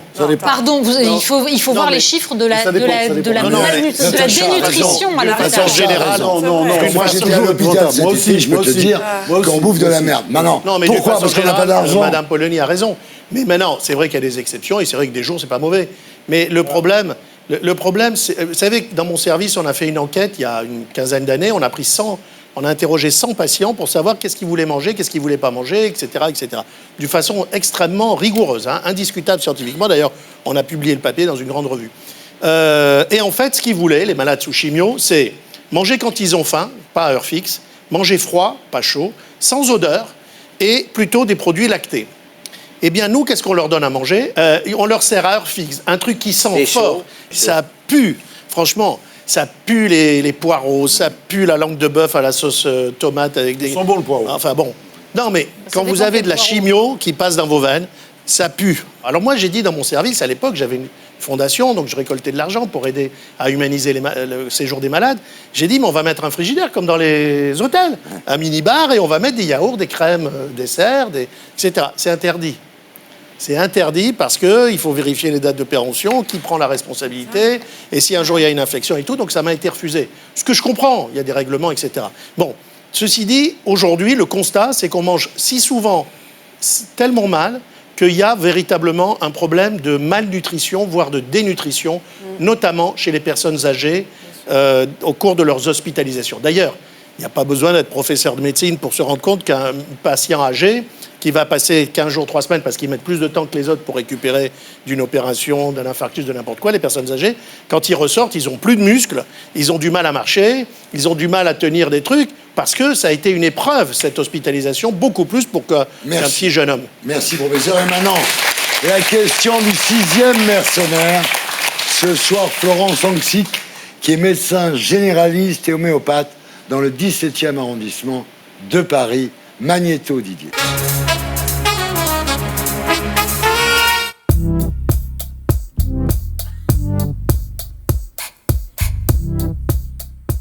Alors, l'homéopathie est très utilisée autour des chimiothérapies, radiothérapies, pour soulager les effets indésirables, afin d'aider toutes ces personnes qui sont en traitement et qui souffrent de troubles divers et variés pour lesquels les médicaments ne sont pas toujours efficaces. D'ailleurs, si la médecine conventionnelle était toujours efficace, il n'y aurait pas de médecine complémentaire. Est-ce que vous pouvez dire aux téléspectateurs que l'homéopathie n'a aucun intérêt dans l'accompagnement des patients atteints de cancer? Je ne vais certainement pas dire ça parce que je m'oppose totalement à tous les médecines parallèles, complémentaires, qui disent qu'ils vont guérir le cancer. Et encore récemment, j'ai un de mes patients qui a vu quelqu'un qui lui a dit, voilà, j'ai un appareil avec des boutons rouges et des boutons bleus qui envoie des lésions électriques dans le foie et on va vous guérir les métastases, arrêtez la chimio, c'est toxique. Bon. Mais quand il s'agit d'aider les malades à passer au travers de leur combat, de cette chimiothérapie, de ces rayons, tout ça, c'est pénible. En cancéro, quand vous préconisez quelque chose, c'est une horreur, d'accord? Bon, ça marche. Moi, dans mon service, j'avais 11 médecines complémentaires gratuites tous les jours pour les malades. La réflexologie plantaire, l'aromathérapie, la sophrologie, les massages, l'acupuncture, l'hypnose, la sexologie, la psychothérapie, bien sûr. Bon, donc toutes ces techniques. Alors après, moi, est-ce que je suis un censeur? Est-ce que je dois décider pour les gens si c'est mieux l'homéopathie ou l'acupuncture? Non. J'ai offert tout ça à tous mes malades, toutes les 2000 malades qui venaient à la Salpêtrière se faire soigner dans mon service. On a réussi à leur offrir pendant toutes ces années, 25 ans. Mais c'est très bien. Je crois qu'ils en ont vraiment profité sans que ça leur coûte de l'argent, puisque c'était un accès gratuit. Et après, est-ce que moi, je vais en faire? Peut-être que si un jour j'ai de la chimio, peut-être que j'irai faire quelque chose. Je suis ravi d'entendre ça. Ah, bravo. Moi, c'est bien. Alors là, je suis ravi d'entendre ça. C'est rare d'entendre des médecins qui parlent comme ça. En ce moment, non, mais c'est remarquable parce qu'il y a une mode intellectuelle assez récente contre l'homéopathie. La faculté de Rennes a décidé, parce qu'on ne pouvait pas établir scientifiquement qu'il fallait rayer l'homéopathie. Moi, je me soigne l'homéopathie, c'est peut-être placebo, hein, j'en ai rien à faire. C'est pas moi mais merci de votre humilité, parce qu'en ce moment, il y a un vent mauvais qui souffle. Vous savez qu'il y a une plainte. Je suis heureux, je suis très bien. Il est heureux, c'est formidable. D'habitude, il n'est jamais content. Très content. Voilà, c'était les 5 mercenaires face à l'invité fil rouge. Et maintenant, on passe en zone libre avec celle de Natacha Polony.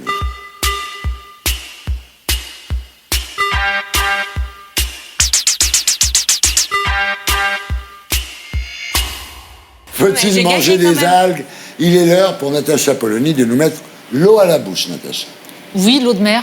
Je vous invite à plonger avec moi. Non, en fait, les algues, a priori, quand on en parle, vous imaginez tous les algues vertes sur une plage bretonne, c'est ignoble, c'est pénible. Non, c'est bon. Quand on essaye de se baigner, c'est atroce. Et pourtant, il va falloir s'y habituer, les enfants, parce que, a priori, quand il faudra nourrir la planète entière, 9 milliards d'individus, 10 milliards, les algues, ça pourrait être utile. D'ailleurs, ça fait des millénaires que c'est consommé en Asie ailleurs. Évidemment, chez nous, c'est pas très habituel, mais il y a des grands chefs qui s'y mettent. Et surtout, il y a des endroits en France où on en cultive, où on les récolte depuis des années. Alors, je vais vous emmener dans le Finistère. Il s'appelle Henri. Ça fait 20 ans qu'il récolte des algues. Et venez avec moi, vous allez voir, c'est surprenant. Magnéto, Didier. Le nord du Finistère, c'est un des endroits où on trouve les plus grands champs d'algues sauvages en Europe. Donc c'est vraiment pour nous un trésor. Et ça serait quand même dommage de passer à côté.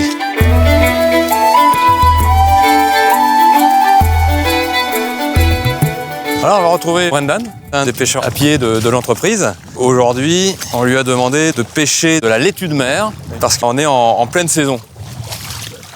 Ah, regarde ça c'est beau ça. Ça c'est la super cam. Ça peut se manger comme ça alors? Tenez, la preuve. C'est un coin qui est suivi au niveau analyse de l'eau et dont les résultats nous permettent de labelliser l'algue en bio. Alors parmi les algues que l'on travaille, ici on en a 5. Alors tout d'abord la laitue de mer, une algue verte, qui a un petit goût d'oseille et qui vraiment va s'utiliser comme vous utilisez des herbes fraîches à la maison. La belle rouge, c'est la dulce, très commune en Bretagne et qui a un goût de crustacé. Une algue de culture, c'est le wakame. Et vous avez là le kombu royal. C'est une belle lame, une laminaire. C'est vraiment sublime en cuisine. Et puis là, ces ficelles, là, ça, c'est le spaghetti de mer. Les algues qu'on a ici en Bretagne, c'est une matière première qu'on va garder fraîche jusqu'au bout de notre process. Si vous voulez importer des algues d'Asie, ça va être des algues déshydratées, dont on ne connaît pas le lieu, la traçabilité, tout ça. Non, nous, c'est ça. Ce qu'on aime vendre, c'est notre terroir.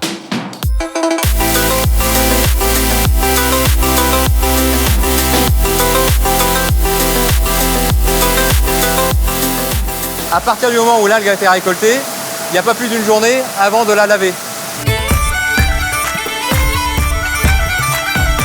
C'est comme la salade chez vous, vous allez retirer le pied, vous allez retirer les limaces qui viennent avec. Et ben, nous, on a des bigorneaux, on a des algues dures sur lesquelles poussent les algues. C'est à peu près le même travail, quoi. C'est la salade de la mer. Et voilà.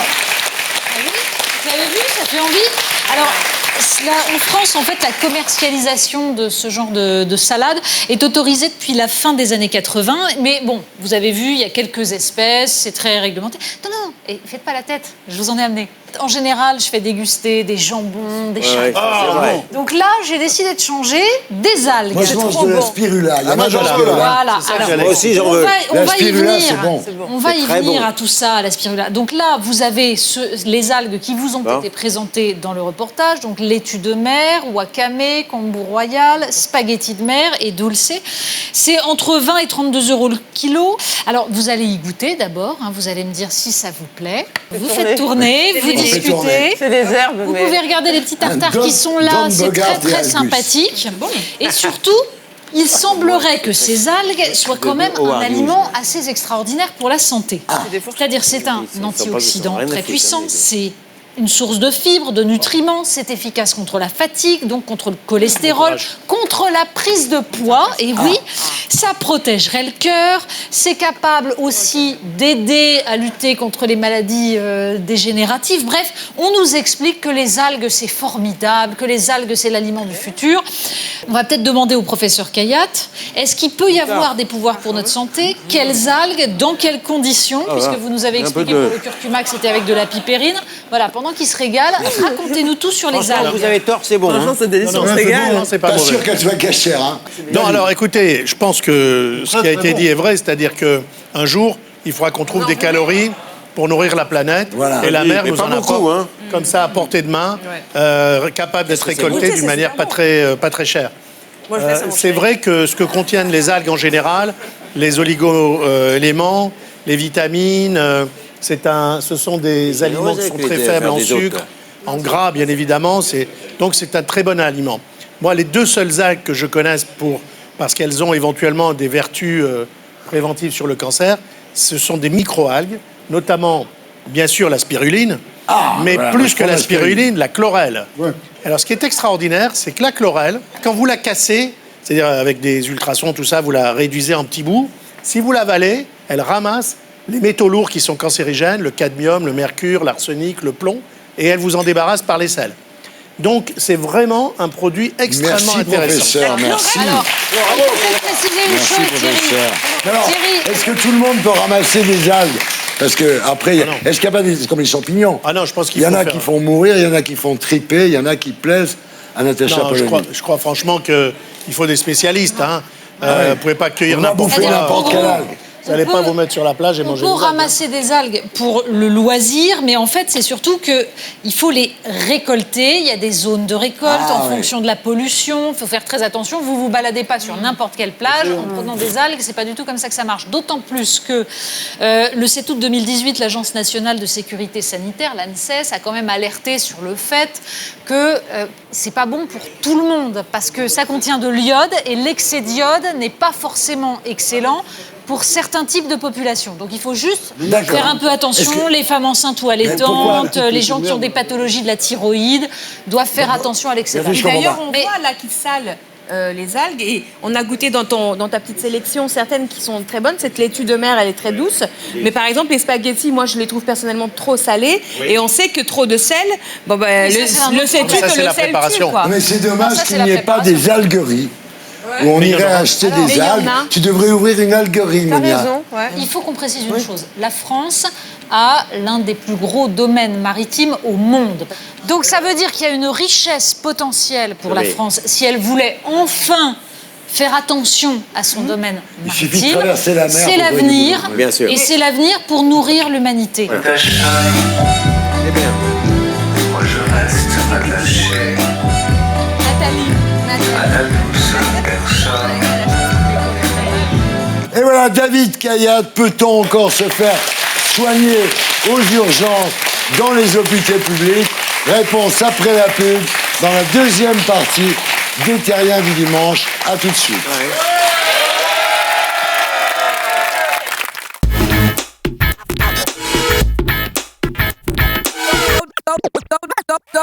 Rebonsoir les Terriens du dimanche. Re-bienvenue dans l'émission qui vous permet de savoir quelle journée. Toujours en compagnie des 5 mercenaires. Natacha Polony, Raquel Garrido, Monia Cachemire, Franz-Olivier Gisbert et Gilles-William Goldmaner. Ce soir, face aux 5 mercenaires, le professeur David Kayat. Et maintenant, mesdames, messieurs, c'est l'heure du fake no fake.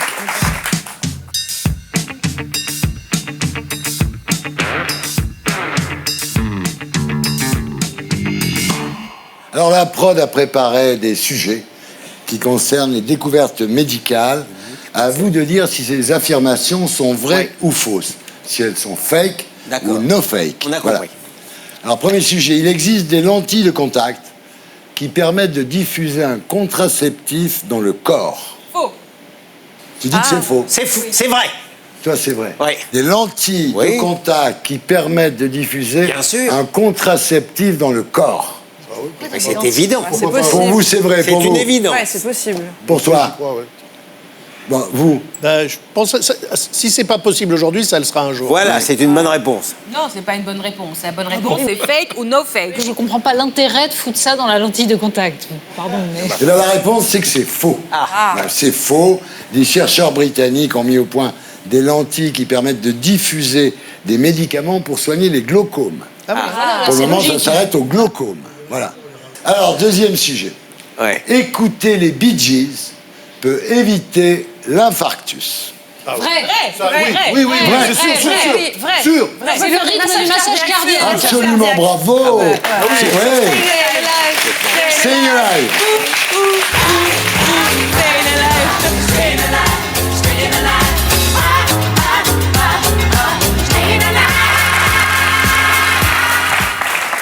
Alors, il existe des nanorobots qui nettoient le tube digestif et permettent d'éviter la mauvaise haleine. Ah, la laine. Le tube est... C'est absolument vrai. Bah oui, vrai. Bah oui. Vrai. Oui. Monia. Attends, j'essaye de comprendre le concept. Mais non, t'as pas besoin de comprendre pour répondre. C'est une question que tu te fous dans la gueule et commence à te nettoyer les... Bah non, c'est faux. Natacha. En effet, les nanorobots existent. Est-ce que ça sert à enlever la mauvaise haleine? Ce serait formidable. Parce que Ça franchement, serait drôlement cher de changer la laine. Ouais. Oui ou non? Vrai ou faux? Fake, non Je dis fake. faux. Je dis faux parce que ça se saurait. Moi, je dis que c'est vrai, mais que le changement d'haleine n'est qu'un effet secondaire, n'est pas le principal objet du nanorobot. Bien sûr. Fake, no fake? No fake. Tu dis que c'est vrai, professeur? Fake? Non, c'est fake. En fait, il J'ai existera... encore perdu. Il existera bientôt des nanorobots qui permettront de débarrasser le sang des bactéries et des toxines. Eh ça, bien, c'est vrai. C'est ça, pas c'est pour vrai. tout de suite, mais Alors. dans 10 ans, Bon. il y aura des petits robots qui est comme le voyage fantastique de Richard D'accord. Fleischer. Il y aura un Raquel Welch dedans ou pas? Voilà. Il existe un appareil qui permet de piquer sans aiguille. Oui. Oui. Ah, si Kaya t'a dit oui, maman. Oui, elle en attend, elle est obligée de dire oui. Je dis oui, oui. Transdermique. J'ai envie de dire non. Rien que pour le Juste pour continuer à Rien que pour le perdre. contredire. Ouais, Monia. C'est tout à fait transdermique, donc je devais dire. Transdermique, évidemment. Moi, je veux dire non, moi.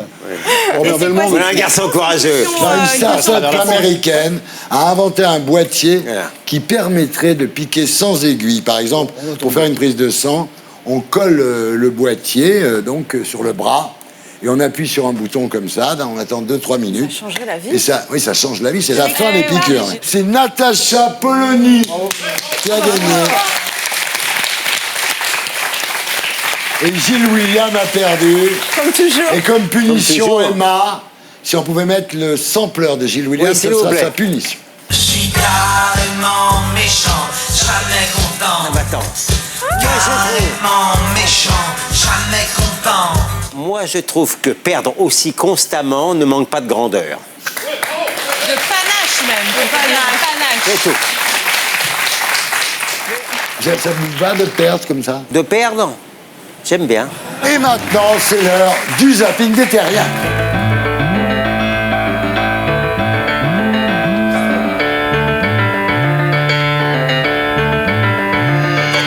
Et voilà, chaque semaine, nous vous proposons le tour du monde des images les plus ovniesques. Le principe est simple, on vous montre une vidéo, vous réagissez après, c'est tout con. J'ai pas compris. Direction la Russie, Magnéto Didier.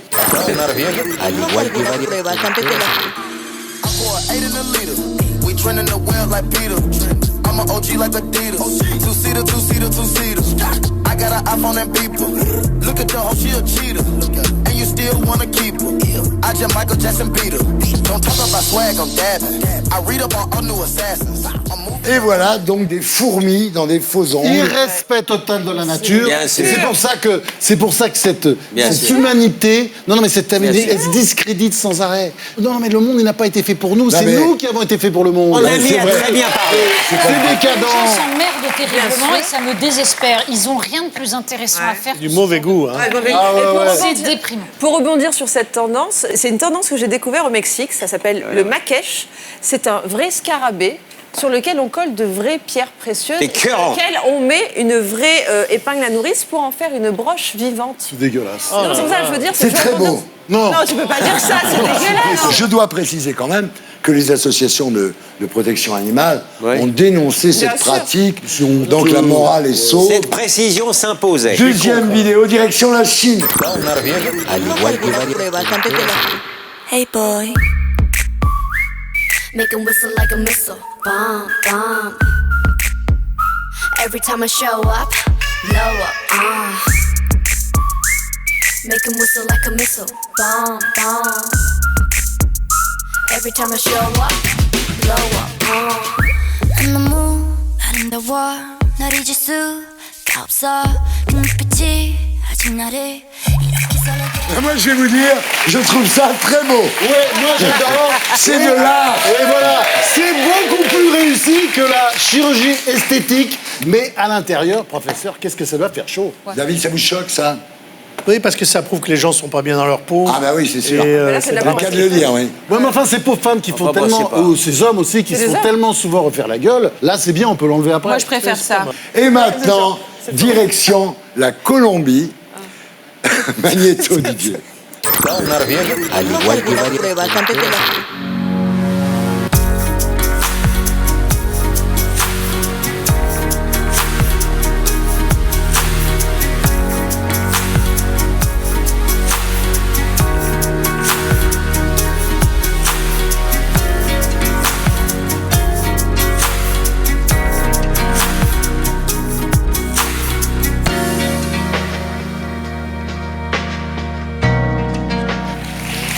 Et là, vous êtes tous d'accord avec moi, non? Très beau. Qu'est-ce que c'est beau la nature, c'est pour ça qu'il faut la respecter. Voilà, et vous savez à quoi c'est dû, en fait? C'est une plante. C'est ce que j'allais dire, heureusement Des qu'il y a des plantes. algues. Des algues. Ouais, Vous c'est savez les pourquoi je algues, vous en ai bien parlé évidemment. quand même. Alors maintenant, direction la Macédoine, Magnéto Didier. al igual que varios.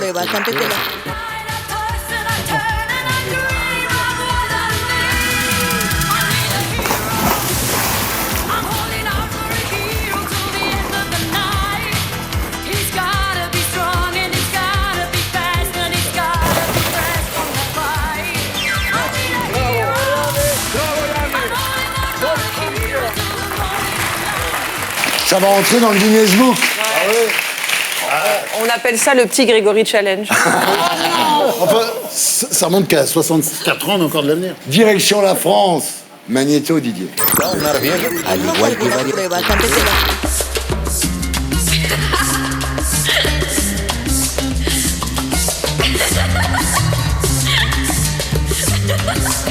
Faut savoir s'étendre sans se répandre, pauvre Lola. Faut savoir s'étendre sans se répandre, c'est délicat. Voilà, donc des produits dérivés à l'image de l'Élysée. Mais c'est très malin, il faut faire les poches des touristes, voilà, Ouais, comme ouais, tous les c'est pays, ça, c'est comme ça dans tous les pays. À la Maison Blanche, au Kremlin, partout, etc. On vend les trucs, voilà, il faut leur faire les poches. Moi, j'ai acheté le mug Élysée. Ah, et alors? Ben, mon café est français. Tu vois la gueule de Macron quand tu bois ton café? Non, mais j'adore. Moi, je collectionne toutes les assiettes de la famille royale anglaise.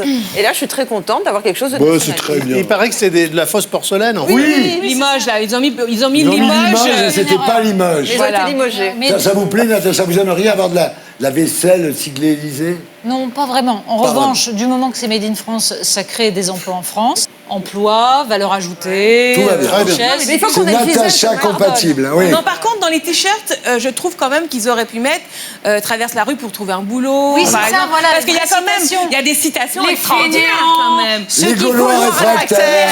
Les riens, Le pognon, le pognon. le pognon de dingue. Voilà. Le t-shirt pognon de dingue. On ne peut plus les arrêter, ces deux-là.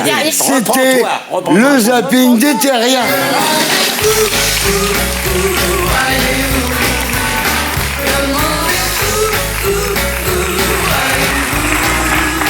Et maintenant, j'accueille Pierre Licia.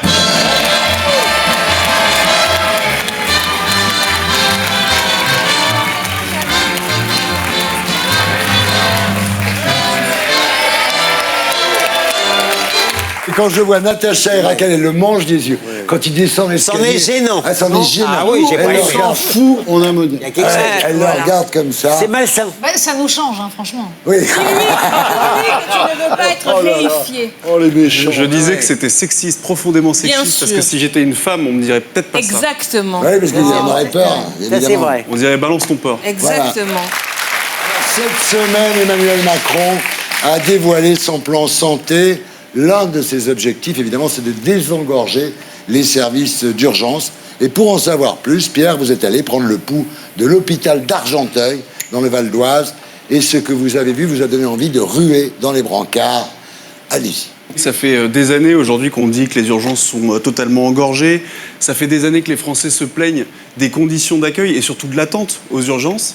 Et ça fait des années que les professionnels de santé tirent la sonnette d'alarme sur leurs conditions de travail et l'état du service d'urgence. Alors la question, elle est simple. Comment se fait-il que les urgences sont aussi saturées alors que les Français ne sont pas plus malades qu'avant? Ah, c'est pas con ça. Magnéto, Didier.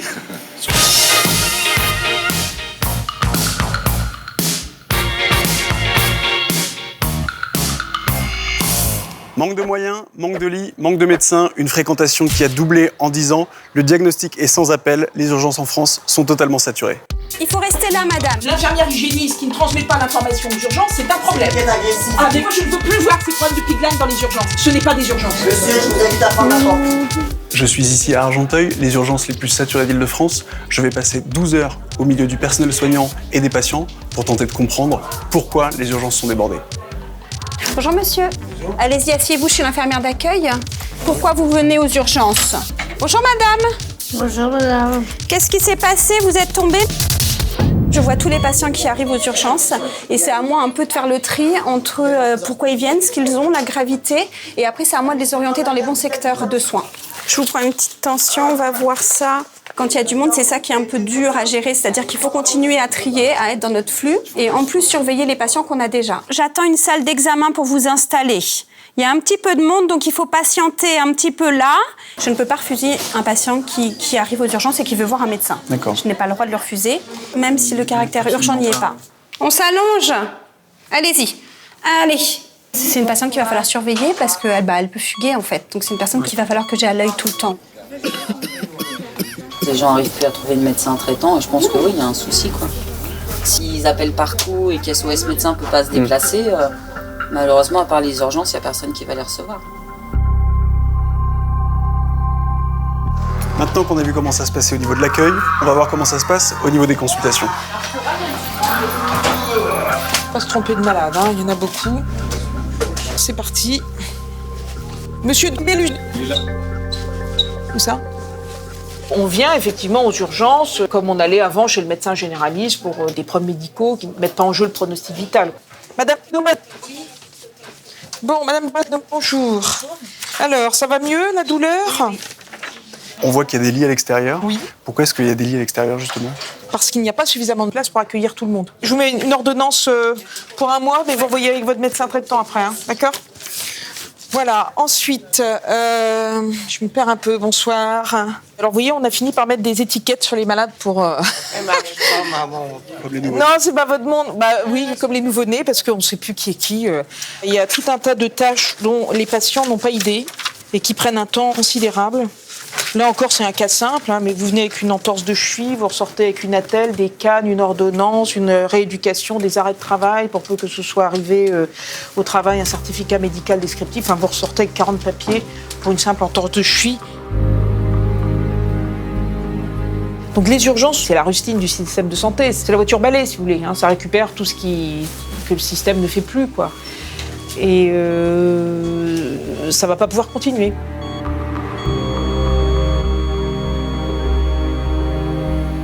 Alors, Pierre. Alors, il faut savoir qu'au cours de cette journée de tournage, il y a eu plus de 350 admissions aux urgences d'Argenteuil. C'est pas les cas graves, c'est-à-dire que les cas les plus graves, les urgences vitales, c'est 10 à 15% des admissions. Pour vous donner un exemple très concret, ce que j'ai vu ce jour-là, c'est un homme qui s'est présenté à l'accueil des urgences parce qu'il avait un ongle incarné au pied. Il a attendu, ce cher homme, il a attendu une semaine avant de se présenter aux urgences parce qu'il a gentiment attendu de terminer ses vacances quand même pour venir se présenter, non pas chez son médecin généraliste, mais aux urgences. Et des cas comme ça, il y en a toute la journée aux urgences. C'est pour des otites, pour des conjonctivites, pour des gastro, des fièvres. C'est toute la journée comme ça. Il y a aussi beaucoup de personnes âgées, et ça c'est une conséquence directe du vieillissement de la population. On vit plus longtemps, donc forcément on est malade plus longtemps et plus souvent. Donc les urgences en France, c'est ça. C'est-à-dire que ça ressemble plus, si vous voulez, à une annexe de maison de retraite et une salle d'attente de médecins généralistes aux images qu'on peut voir dans les séries américaines. Si on ajoute, et moi je voudrais rajouter quand même une petite chose, c'est le sentiment que j'ai eu quand j'ai discuté avec les personnels soignants, il y a une transformation, une modification du rapport que les Français ont avec leur système de santé.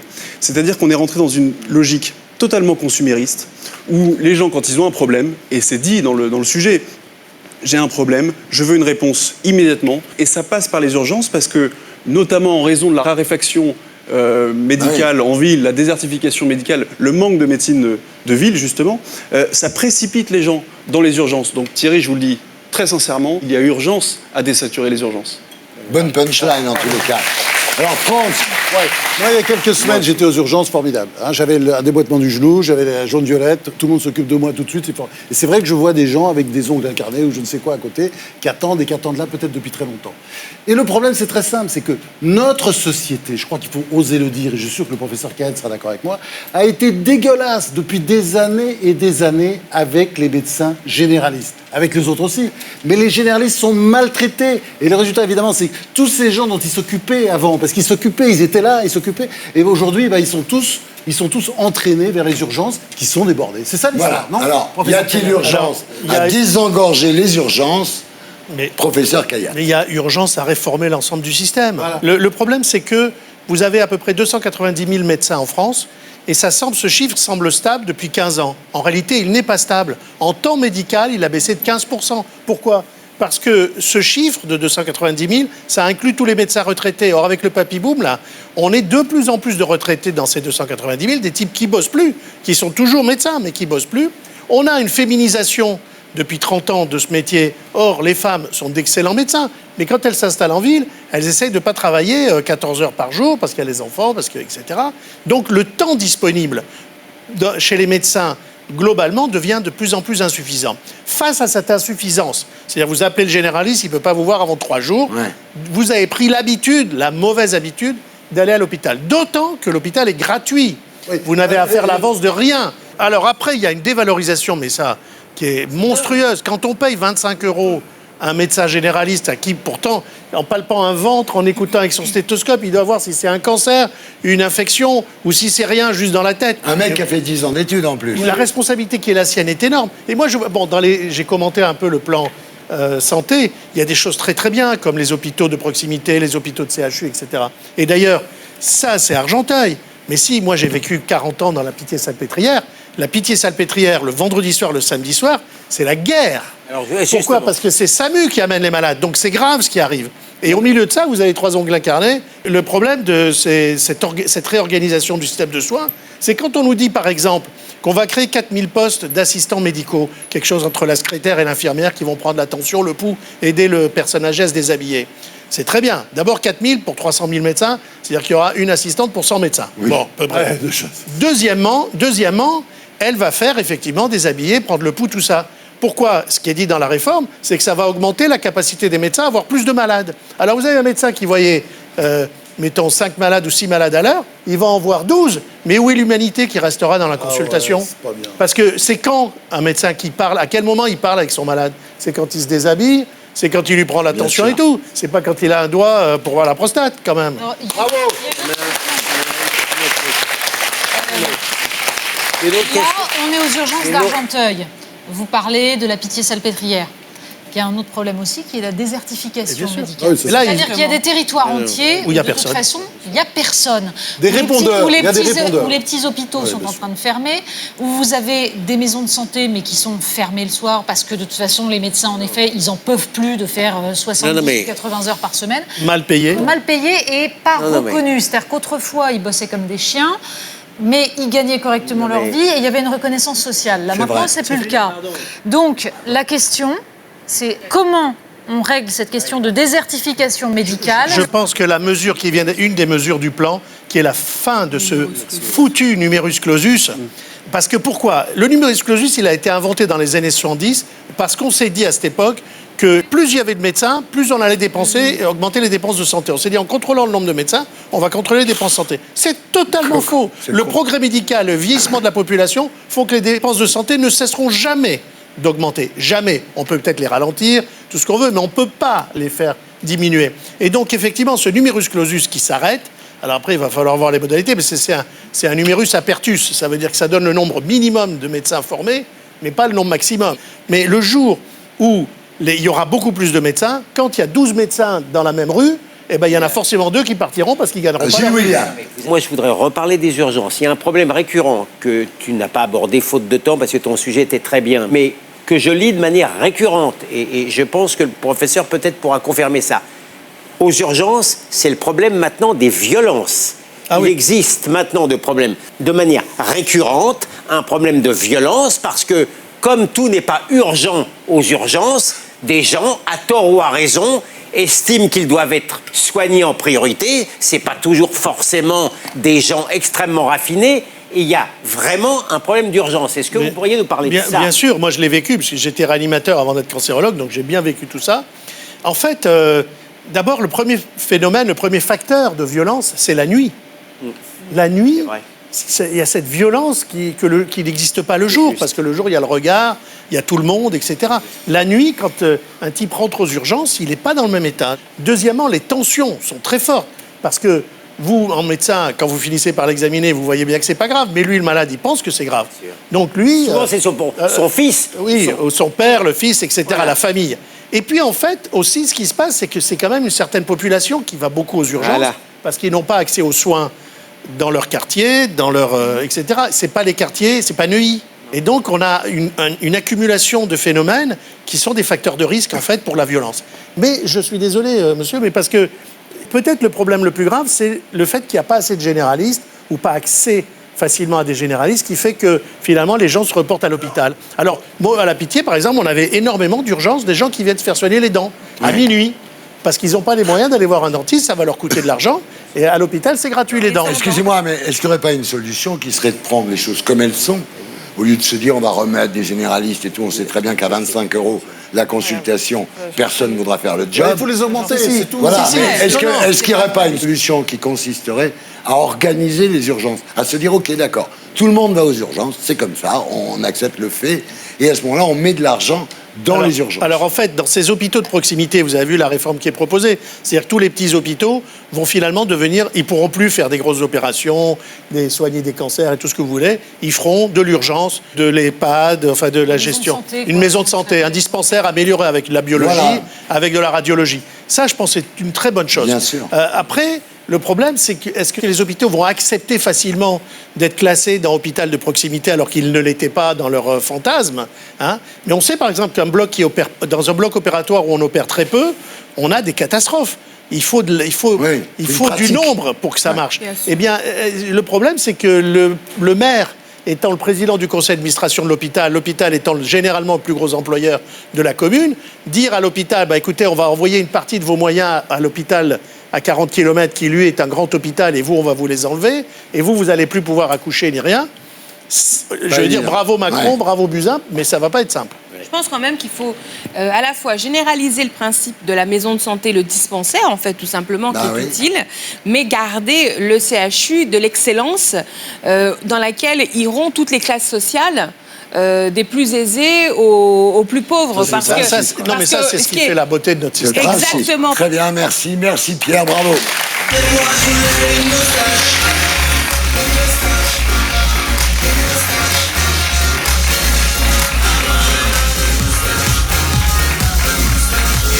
David Kayat, merci d'avoir été avec nous. Plaisir. Je rappelle que vous publiez l'enquête vérité. Vous n'aurez plus jamais peur du cancer. Chez Albin Michel, vous expliquez donc que les émotions comme le stress jouent un rôle majeur dans le développement du cancer. Vous cherchez à savoir pourquoi et vous proposez même des méthodes pour prévenir la maladie. Merci d'avoir été avec nous.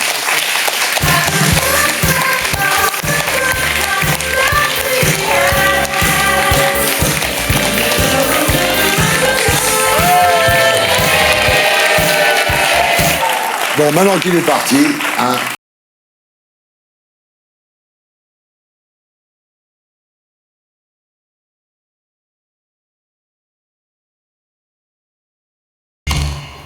Gilles William, vous qui avez un avis sur tout. Oui, non, vous avez remarqué que j'avais une certaine prévention sur le personnage. Oui. Il m'a bien plu, à dire le vrai. Je suis un peu revenu sur. Et pourquoi vous avez une certaine prévention avant l'émission? Non, mais une prévention à la con. Un préjugé, c'est un préjugé. Il n'y a rien de plus con qu'un préjugé. C'était je vous l'ai dit, un médecin un peu mondain. J'ai toujours, je pense pas encore une fois, parce qu'on est connus, on est bons.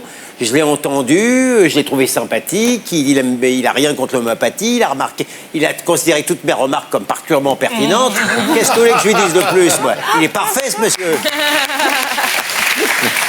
C'est vrai, il t'a même pas contredit sur l'homéopathie. Ce qu'il faut savoir, Pierre, tu connais pas encore la bande, mais sa maman lui a tellement répété qu'il était génial quand il était petit qu'il l'a cru.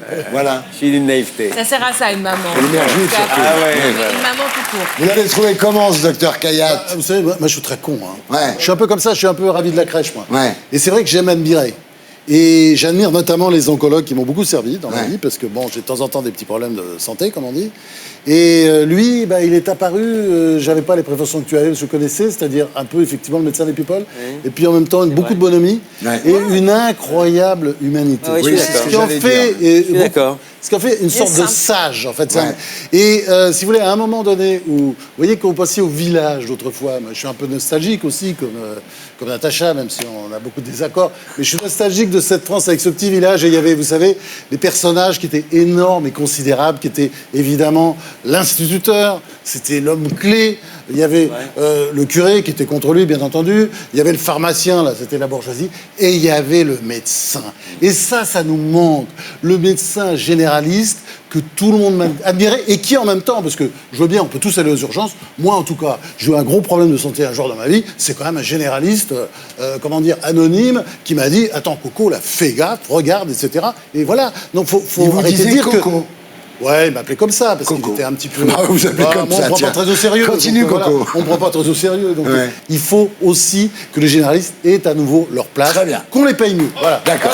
Natacha Polony, alors Kayat. Ce que je trouve surtout intéressant, c'est qu'il y a une dimension profondément scientifique et dans la lutte contre le cancer, les protocoles qu'on peut mettre en œuvre pour soigner un cancer, on est dans la science pure. Et puis, il y a quelque chose, et c'est ce qu'a montré le professeur Kayat, qu'on a du mal à démontrer. C'est la part affective, c'est-à-dire le fait qu'un être humain est en harmonie ou non avec son environnement, avec ce qui lui arrive. Et la question est de savoir si nous sommes capables de retrouver cette harmonie et de nous faire du bien, parce que notre corps, justement, absorbe tout ce qui est négatif, tout ce qui est en contradiction avec nos valeurs, avec notre... C'est ça qu'il explique. Et ça, en effet, ça ne se prouve pas. Mais la façon dont nous mangeons, la façon dont nous vivons, les différentes agressions de notre environnement, la façon dont nous les dépassons, tout ça, ça fait partie de notre capacité à bien vivre. Il l'explique et je trouve que c'est extrêmement important d'être capable de le dire. C'était le débrief de l'invité.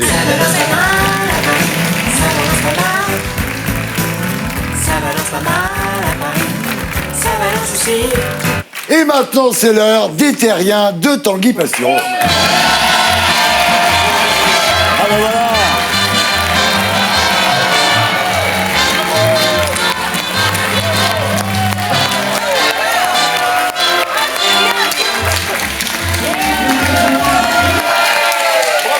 Bravo Tanguy, c'est très bien. Très On passe naturel. à Bastureau.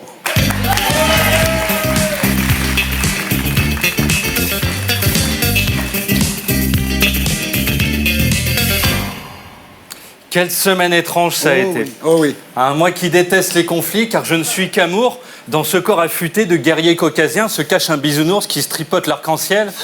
J'ai trouvé ça triste de voir des gens avec qui je suis depuis un an se déchirer. Tout ça pour une histoire de prénom. Mais c'est quoi un prénom au final? Ça définit à peine la personne qu'on est. Vous voyez Ariel Dombal, elle s'appelle Ariel, mais les 11 autres personnes qu'elle a dans la tête et qui font du vélo, on ne connaît pas leur prénom. Pareil, Natacha. Si on ferme les yeux, on se dit ça doit être une jeune russe un peu haute. Et en fait, c'est une souverainiste hyper carrée qui, si vous lui demandez son 06, vous embroche avec ses cheveux. Nous ne sommes pas que nos prénoms. S'appeler Kevin ne veut pas forcément dire qu'on est condamné à finir dans les ch'tis à Miami sur W9. Non, non. On peut aussi faire les vacances des Anges 3 sur Énergie 12. Thierry, vous pourriez aussi bien vous appeler Jean-Louis, un prénom qui correspond plus à votre génération, avec René et Marcel. Raquel pourrait s'appeler, je sais pas, Richard, on s'en fout du genre. Et Franz, tiens, Louis, on passerait de l'archiduc d'Autriche au roi de France. Jean-Louis, Richard, Louis, on serait presque le groupe Téléphone. Et encore une fois, il manque Corinne. Eh oui, et voilà.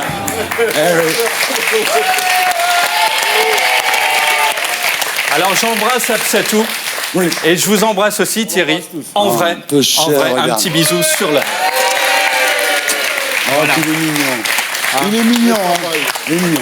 Parce que des gens puissent imaginer un jour que vous êtes raciste. Oui. Vous qui avez passé votre vie dans des boîtes interlopes entourées de gens nus de toutes les couleurs, et pas seulement parce que vous aviez gobé de l'acide. Et c'est une vraie connerie.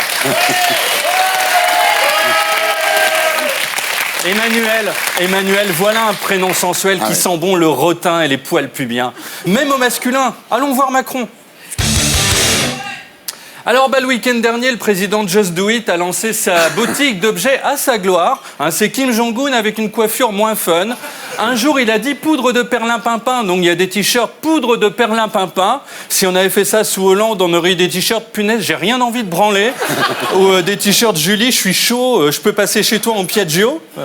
Et Macron a vendu pour 350 000 € de produits en 2 jours. C'est le vendeur du siècle. Il écoulerait des niqabs au Cap d'Agde. En plus, on peut même se prendre avec lui en selfie en lui touchant les doigts. Et pour 5 € de plus, il fait un massage taille. Alors, il a une tente Quechua dans laquelle il y a un matelas et des huiles pour le corps. Dans la foulée, il a discuté avec un chômeur. S'il doit le faire avec tous, il n'a pas fini. Ils sont 6 millions, soit 6 millions de plus qu'il n'y a de fans de François Bayrou.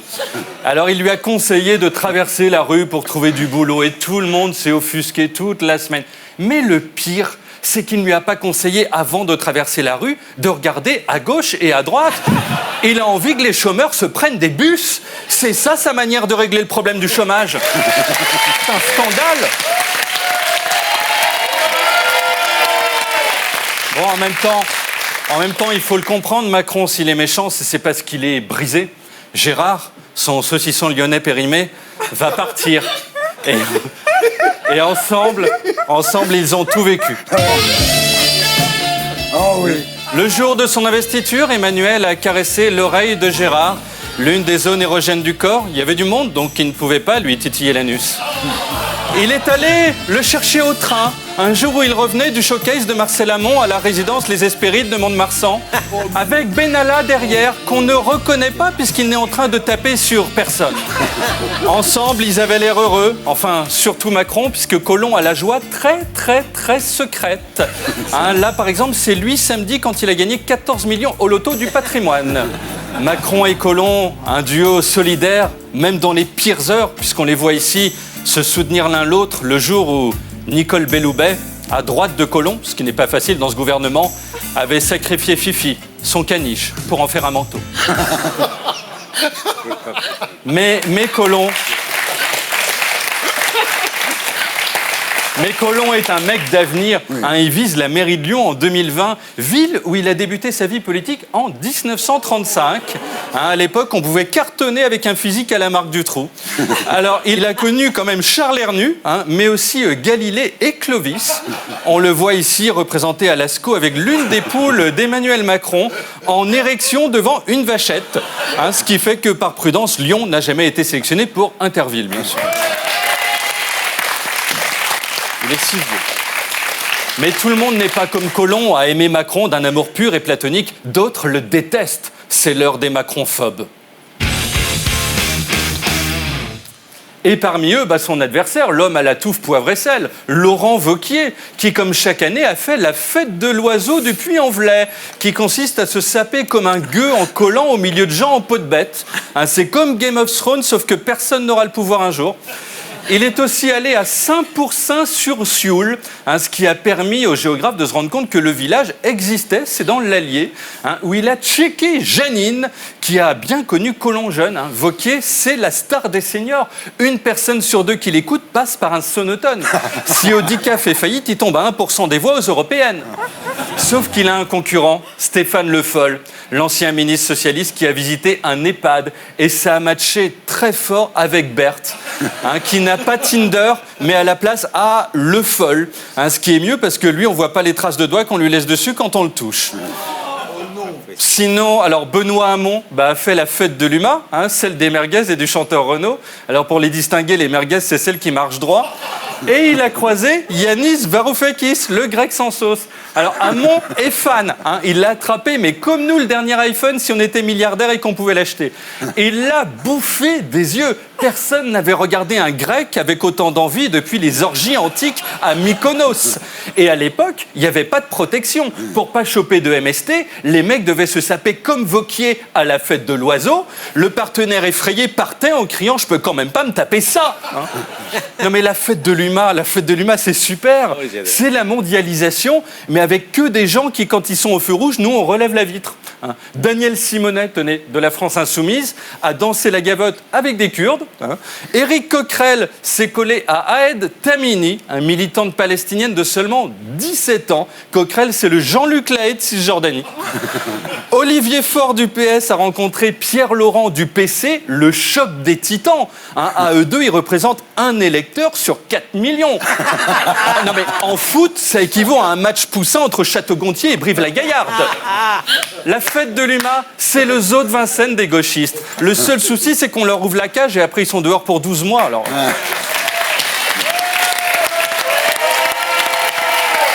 Et les ministres, les ministres, ils deviennent quoi ? Eh bien, rien du tout. Ils vivent leur vie ennuyeuse en attendant la mort, qui les délivrera de cet enfer.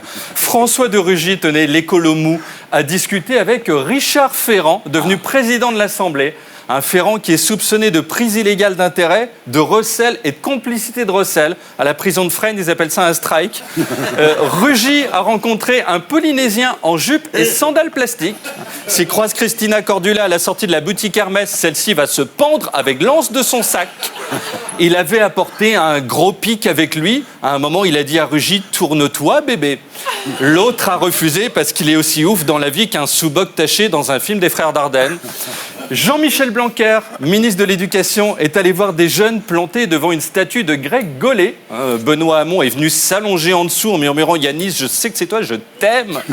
Alors Blanquer a eu l'air particulièrement intéressé, pas par les gosses, mais par le bronze. Ah, bah oui, les bronzes antiques, c'est l'ancêtre de YouPorn. Ensuite, les mecs s'essuyaient avec du schiste, il n'y en a pas un qui n'était pas mutilé. Édouard Philippe, vous vous souvenez Édouard Philippe, Premier ministre, qui fait 2,04 m. Lui, s'il se balade nu dans la montagne, les gens crient purée, c'est un Bigfoot et l'abattent. Édouard Philippe qui a présenté à Angers le plan vélo, alors que lui se traîne H24 en berline avec chauffeur. C'est comme si Neymar présentait le plan bus. Muriel Pénicaud, tiens, ministre du Travail, c'est elle qui est de l'autre côté de la rue et qui attend le chômeur, a rencontré des ouvriers tombés de l'arbre. Par terre, en général, on trouve des glands. Bon, elle, il y a les ouvriers autour. Christophe Castaner, le grizzly sexy de la virilité moderne, est parti à la rencontre des Françaises à côté de la pharmacie. Comme ça, s'il veut conclure, il peut aisément acheter des préservatifs. Enfin, Stéphane Travert, ministre de l'Agriculture, a inauguré une très belle... belle. Bon, une tour Eiffel en fruits et légumes. Pas bio, bourré de glyphosate. Un moineau est venu bouffer un morceau de pomme, aujourd'hui c'est un aigle. Ça fait 1 semaine, les légumes n'ont pas bougé. Il est prévu qu'ils commencent à pourrir en 2020.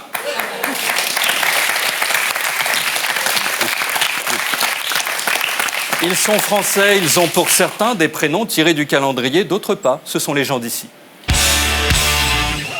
Avec Anne Hidalgo qui a organisé à Paris la journée sans voiture, ce qui fait que tous les gens échappés de la fête de l'UMA, qui ont découpé le grillage pendant que le dernier communiste faisait une sieste, ont pu y venir. Alors, il y avait des écolos, mais aussi des gens propres, comme cette dame, se déplaçant sur une boule de Pilate. Elle peut traverser Paris en 14 jours, donc plus vite qu'en voiture. Alors, Hidalgo qui a profité de la journée sans voiture pour marcher au milieu de la rue. Si on l'enlevait elle, c'était encore mieux, ça faisait la journée sans politique, mais il n'y pense pas. Malheureusement, Cynthia est arrivée par derrière sur sa trottinette électrique, l'a percutée à 32 km/h. Maintenant, elle a la tête d'Hidalgo encastrée sur le guidon de l'engin, ce qui fait qu'il est impossible de le revendre sur le bon coin, ça fait peur aux Parisiens.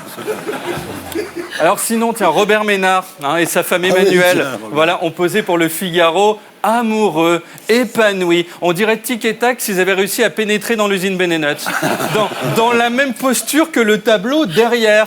Donc s'ils avaient eu une affiche du déjeuner sur l'herbe de Manet, Emmanuel finissait à walper dans les bois avec des chips, tandis que Robert discutait l'air de rien avec un pote. Et puis une pensée pour François Hollande, puisqu'il s'est fait agresser sexuellement par une dame qui l'a coincé contre un muret et s'est frotté. C'est sa ligne 13 du métro à lui. Pourtant, il avait tout pour ne pas inspirer l'érotisme. Cette chemise agricole, ce gilet de papy en fin de vie. À Granville, où s'est déroulée l'agression, c'est l'incompréhension. Selon des témoins, Julie Gaillet aurait hurlé « Allah Akbar », le PS est grand et Fanfan est son prophète, avant de commettre son acte. Enfin, cette semaine, Alexandre Benalla a parlé devant les sénateurs. Un jeune qui s'adresse à des vieux, on serait cru dans The Voice Kids. Afin de jurer qui dirait la vérité, il a levé la main. Là, tous les sénateurs sont sortis en criant « Putain, barrez-vous, il va nous frapper !» Alors on lui a demandé « Quelle est votre activité professionnelle ?» Il a répondu « Pôle emploi ». Mais tu peux pas traverser la rue, connard. Et il a dit n'avoir jamais été le garde du corps de Macron. Il était juste proche physiquement de lui. Encore un frotteur, le Julie Gaillet barbu. Mais laissez-nous tranquilles tous, ne nous touchez pas. Merci. Voilà, c'était Tanguy Passereau. On se retrouve ici la semaine prochaine. Et d'ici là, sur mycanal.fr.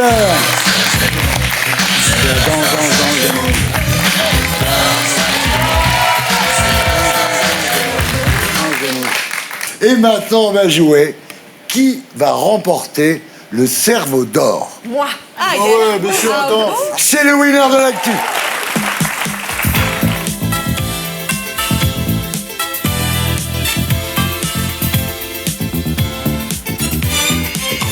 Alors voilà, vous êtes prêts? Concentrés, le cerveau, pour qui? On va voir. Qu'a-t-on appris cette semaine dans Le Parisien concernant Nicolas Hulot? Il a offert des photos dédicacées de lui aux employés du ministère. Il s'est retiré un mois au Mexique pour méditer. Depuis février dernier, il se déplaçait avec sa lettre de démission. Il était déçu que Frédéric Lopez n'ait pas pensé à lui pour le remplacer dans Rendez-vous en terre inconnue. Je vous écoute. Ouais, c'est la de démission. Oui, oh. Ouais. Je suis désolé parce que je le fais pour moi. Est-ce que tu pourrais user du reste d'influence qui te reste pour leur demander d'arrêter tous les deux? Non, mais ça Il est jaloux. Mais oui. Il est jaloux. Mais qu'est-ce qu'il y a de plus C'est naturel normal, dans la vie que la jalousie? Bien sûr. Mais bien sûr, je l'assume. Tu es jaloux de France. Je suis jaloux de France. Ah, il est jaloux de France. Mais c'est Bon, jalousie c'est pas grave. justifiée. C'est vil. En Russie, vraiment, tu leur fais tourner la tête. T'as vu, c'est fou. Hein. En On va se Russie, battre. qu'est-ce que la société Domino Pizza a proposé à ses clients cet été? Des pizzas à la vodka. Des pizzas gratuites à vie en échange d'un tatouage du logo de la marque. La pizza recette française en hommage aux champions du monde avec des escargots, des cuisses de grenouille et du fromage qui pue. Ou la pizza Poutine. Une pizza que tu meurs dans 1 minute si tu la manges. Je pensais que ça ne marchait pas, mon truc. Je la réponds maintenant. Bah, réponds. La pizza française? Non. La pizza gratuite en échange d'un tatouage. Oui, bravo. Natacha Polony. Ça a eu tellement de succès qu'ils ont été obligés de l'arrêter. En 6 jours, 350 personnes avaient fait le tatouage en 6 jours. J'ai un ami que tu connais, c'est un artiste, c'était le styliste de Lady Gaga, Ouais. Charlie Le Mindu. Qui est venu chez nous. Oui, qui s'est fait tatouer Joël Robuchon. Et grâce à son tatouage, il a pu manger à l'œil chez Joël Robuchon. C'est pas con, finalement. Que révèle Mark Roche, un célèbre journaliste britannique au sujet de la reine Elisabeth II? Elle souhaiterait abdiquer en faveur de William avant la fin 2019. Non. Elle commencerait à perdre sérieusement la tête. Elle serait favorable au Brexit ou elle aurait un faible pour Emmanuel Macron. Elle perd la tête. Non. Ouais, c'est le Brexit. Ah, les deux, là. Ouais. Non, mais ça suffit. C'est scandaleux. Non, mais c'est insupportable. C'est insupportable. Il va falloir vous séparer. Non. Ah non. Comme les contre Il y en a un qui va s'asseoir là. La France insoumise, c'est pour nous séparer, je veux dire. Tu vois. D'après une étude américaine, quelle est la 3e cause de décès au bureau? Le burn-out, l'explosion de matériel informatique, la blessure mortelle causée par l'utilisation d'un objet contondant ou le meurtre? Le meurtre. Ouais. Bravo. Bravo. Non, mais parce que c'est la 3e cause. Bravo. Du coup, la première, Ah, c'est les quoi deux la premières première, causes, là c'est la chute fatale et l'accident de la route. Mais le meurtre au Le bureau. meurtre, ouais. Il y a des gens qui se L'accident de tuent la au route bureau. Non, mais c'est beaucoup plus logique de tuer quelqu'un au bureau qu'on connaît plutôt que quelqu'un dans la rue, un inconnu. Étant donné que nous sommes sur un lieu de travail, là, je commence à devenir un peu méfiante. Qu'ont découvert les scientifiques américains concernant Mona Lisa, qui a inspiré la Joconde?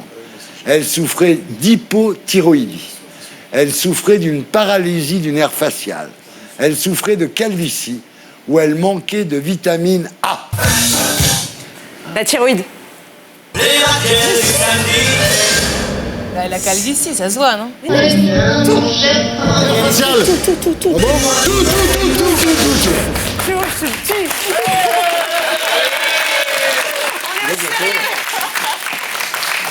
Mais vous arrêtez de tripoter comme ça. Attends, on a le droit de se tripoter à la télé quand même. Non, mais c'est quoi ce truc? Mais c'est quoi ce... Vous voulez qu'on vous laisse Attendez, ne tranquille vous ou quoi? chamaillez pas. La semaine dernière, c'était le 45e anniversaire du coup d'État de Pinochet au Chili. Avec quelle musique la dictature chilienne aimait-elle torturer ses opposants? Richard Wagner, Tu me laisses répondre. Elvis Presley, Frank Sinatra ou Julio Iglesias? Julio Iglesias.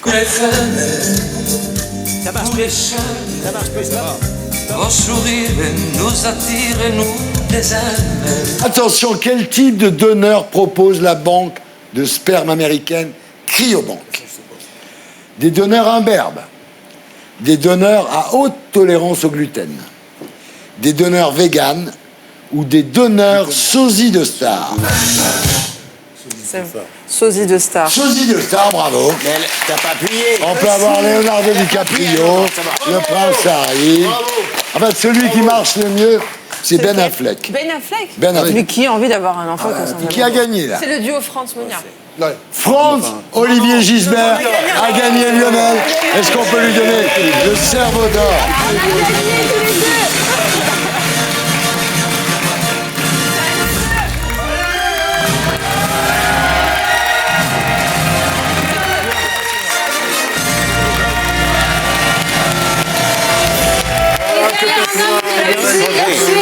Merci. Ça fait un cerveau pour deux, c'est très bien. Voilà, c'était Les Terriens du dimanche, l'émission qui vous permet de savoir quelle journée. Merci à tous ceux qui m'ont aidé à faire cette émission, à commencer par Stéphane Simon. Rendez-vous samedi à 19h pour Les Terriens du samedi. Bonne semaine.